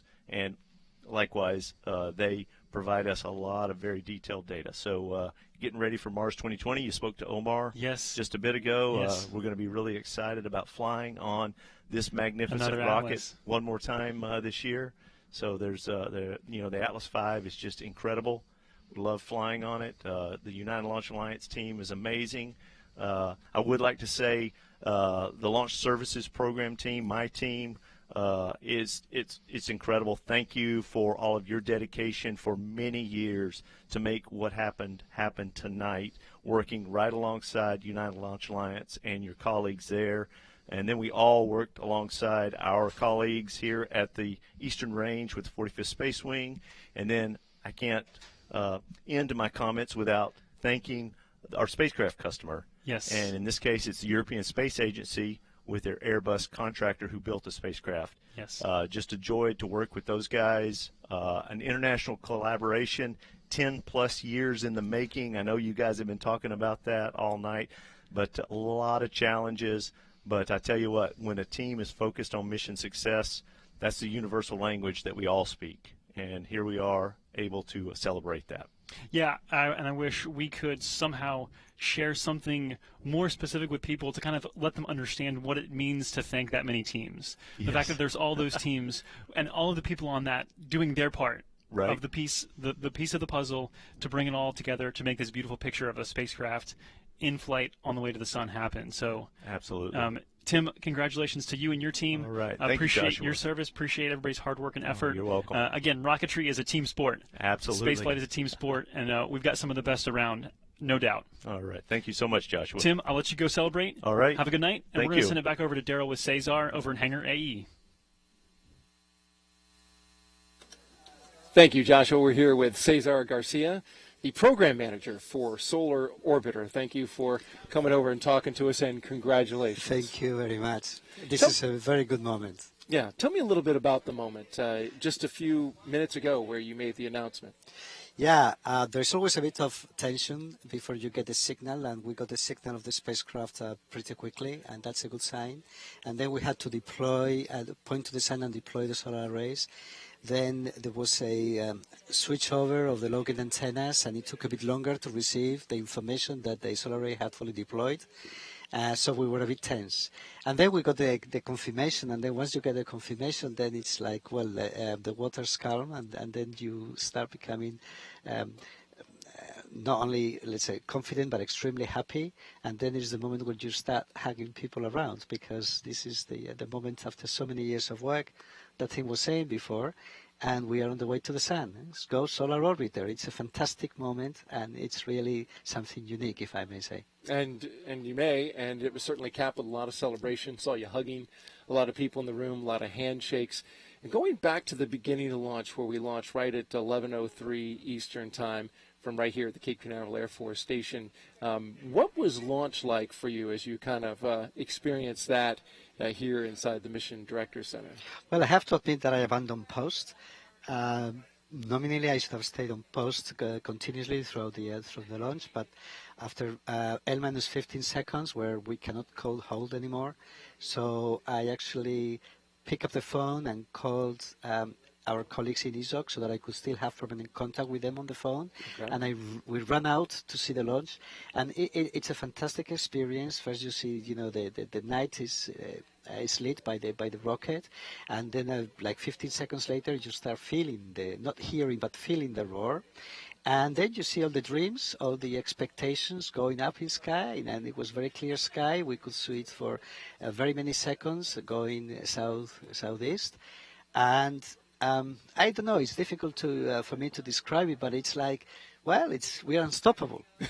You get that feeling. Yeah. Right? I love that you actually got up and got on the phone so that you could stay connected. Yes. And got outside to see it launch, because Yes. that is one of the most amazing things about for folks who live here who get to see these launches, but even those who travel here from long distances to watch it, it's a very unique experience. Yeah, it is. I mean, we've been here for a few months. We've been able to see some other launches before, but nothing compares to actually seeing yours. When your spacecraft is going up, and then you see, as I said, the dreams and the expectations of so many people going up with the rocket and with the spacecraft in this case. Right. And it was fantastic to see it up, and then it was, of course, very interesting to follow the trajectory, also through the quiet moments during the coasting phase, and then the excitation of the end when there is the separation, and then you start getting the good signs that the separation was adequate, that the trajectory was adequate, that we acquired the signal, and then eventually that we have positive power on the spacecraft. Now the spacecraft is safe,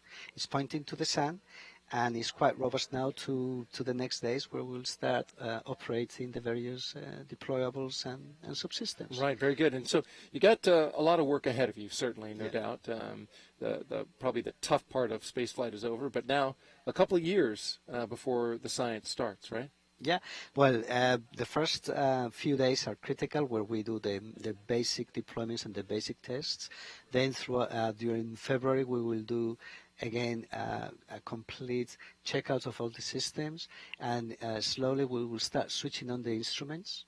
We will be making sure that the instruments are operational, that they can as well change modes of operation and so on. And we expect to finalize this phase of testing in June, end of June. However, some of the instruments will start measuring immediately, but some instruments will wait a bit longer until the volatiles and the water will evaporate or sublimate from the spacecraft. But yeah, in 3 months we will be able to start taking science data. Oh, that's exciting. It is exciting. That early. Yeah. Oh, very good. I mean, we always say, well, we want to wait for 1.8 years until the perihelion gets closer. But I think our scientists will not wait. They will start immediately to take data, and I'm sure that it will start very early to learn from the sun. Fire up those instruments. You got it pointed at the sun. Absolutely. Let's start getting some data, right? Absolutely. Well, you're going to leave here certainly a changed person, right? Because I believe that you've got some kind of tattoo. Oh, yeah. You want to show that to? Yeah, I can show this. Yeah, that's a Solar Orbiter temporary tattoo. Temporary. It's a painless tattoo, and I think I will wear it with pride. Oh, very good. Don't wash it off for a long time. Well, I might have to take a shower one of these days. Well, certainly your spacecraft's going to leave quite the imprint on our scientific community. We're very excited to get that data back and learn a lot more about this star that keeps us alive. Yeah, I think this is the purpose of this mission, is the purpose of other missions before us, and then of missions that will come. It's the purpose of ground instrumentation, which is also investigating the sun. And I think it's a growing community. Space weather is coming very strong. We will need to understand our star much better so that we can support our infrastructure, but also our astronauts as they go deeper into the solar system. So this is a growing field. Absolutely. Cesar Garcia, Program Manager for Solar Orbiter. Thank you very much for your It's a pleasure time. being with you tonight. It's good to see you again. Thank you. Congratulations. Thank you. All right, Joshua, we'll throw it back to you in the ASOC. Hey, Daryl, thank you so much tonight for all your help, and Nick as well, Laura, Franklin, Blair, everybody. What a phenomenal show. This is going to conclude our live coverage of the launch of Solar Orbiter, destined to unlock secrets of the sun and provide a better understanding of our planetary community. For more information about Solar Orbiter mission, visit nasa.gov. A huge thanks to the guests who joined us tonight and the men and women from both ESA, NASA, United Launch Alliance, and everybody else who worked diligently behind the scenes to make this broadcast happen. We couldn't do it without you. I'm Joshua Santora. From all of us here at the Kennedy Space Center and Cape Canaveral Air Force Station, thank you for joining us. We wish you a very good morning. Enjoy these beautiful replays of Solar Orbiter's launch to view the sun in unprecedented ways. And remember, even the sky isn't the limit.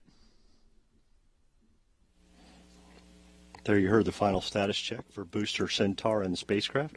Everything is go. And so here we go. T-minus 10 seconds. 9, 8, 7, 6, 5, 4, 3, 2, 1, 0. And liftoff of our solar orbiter, an international collaboration to give us new images and a better understanding of our life-giving star.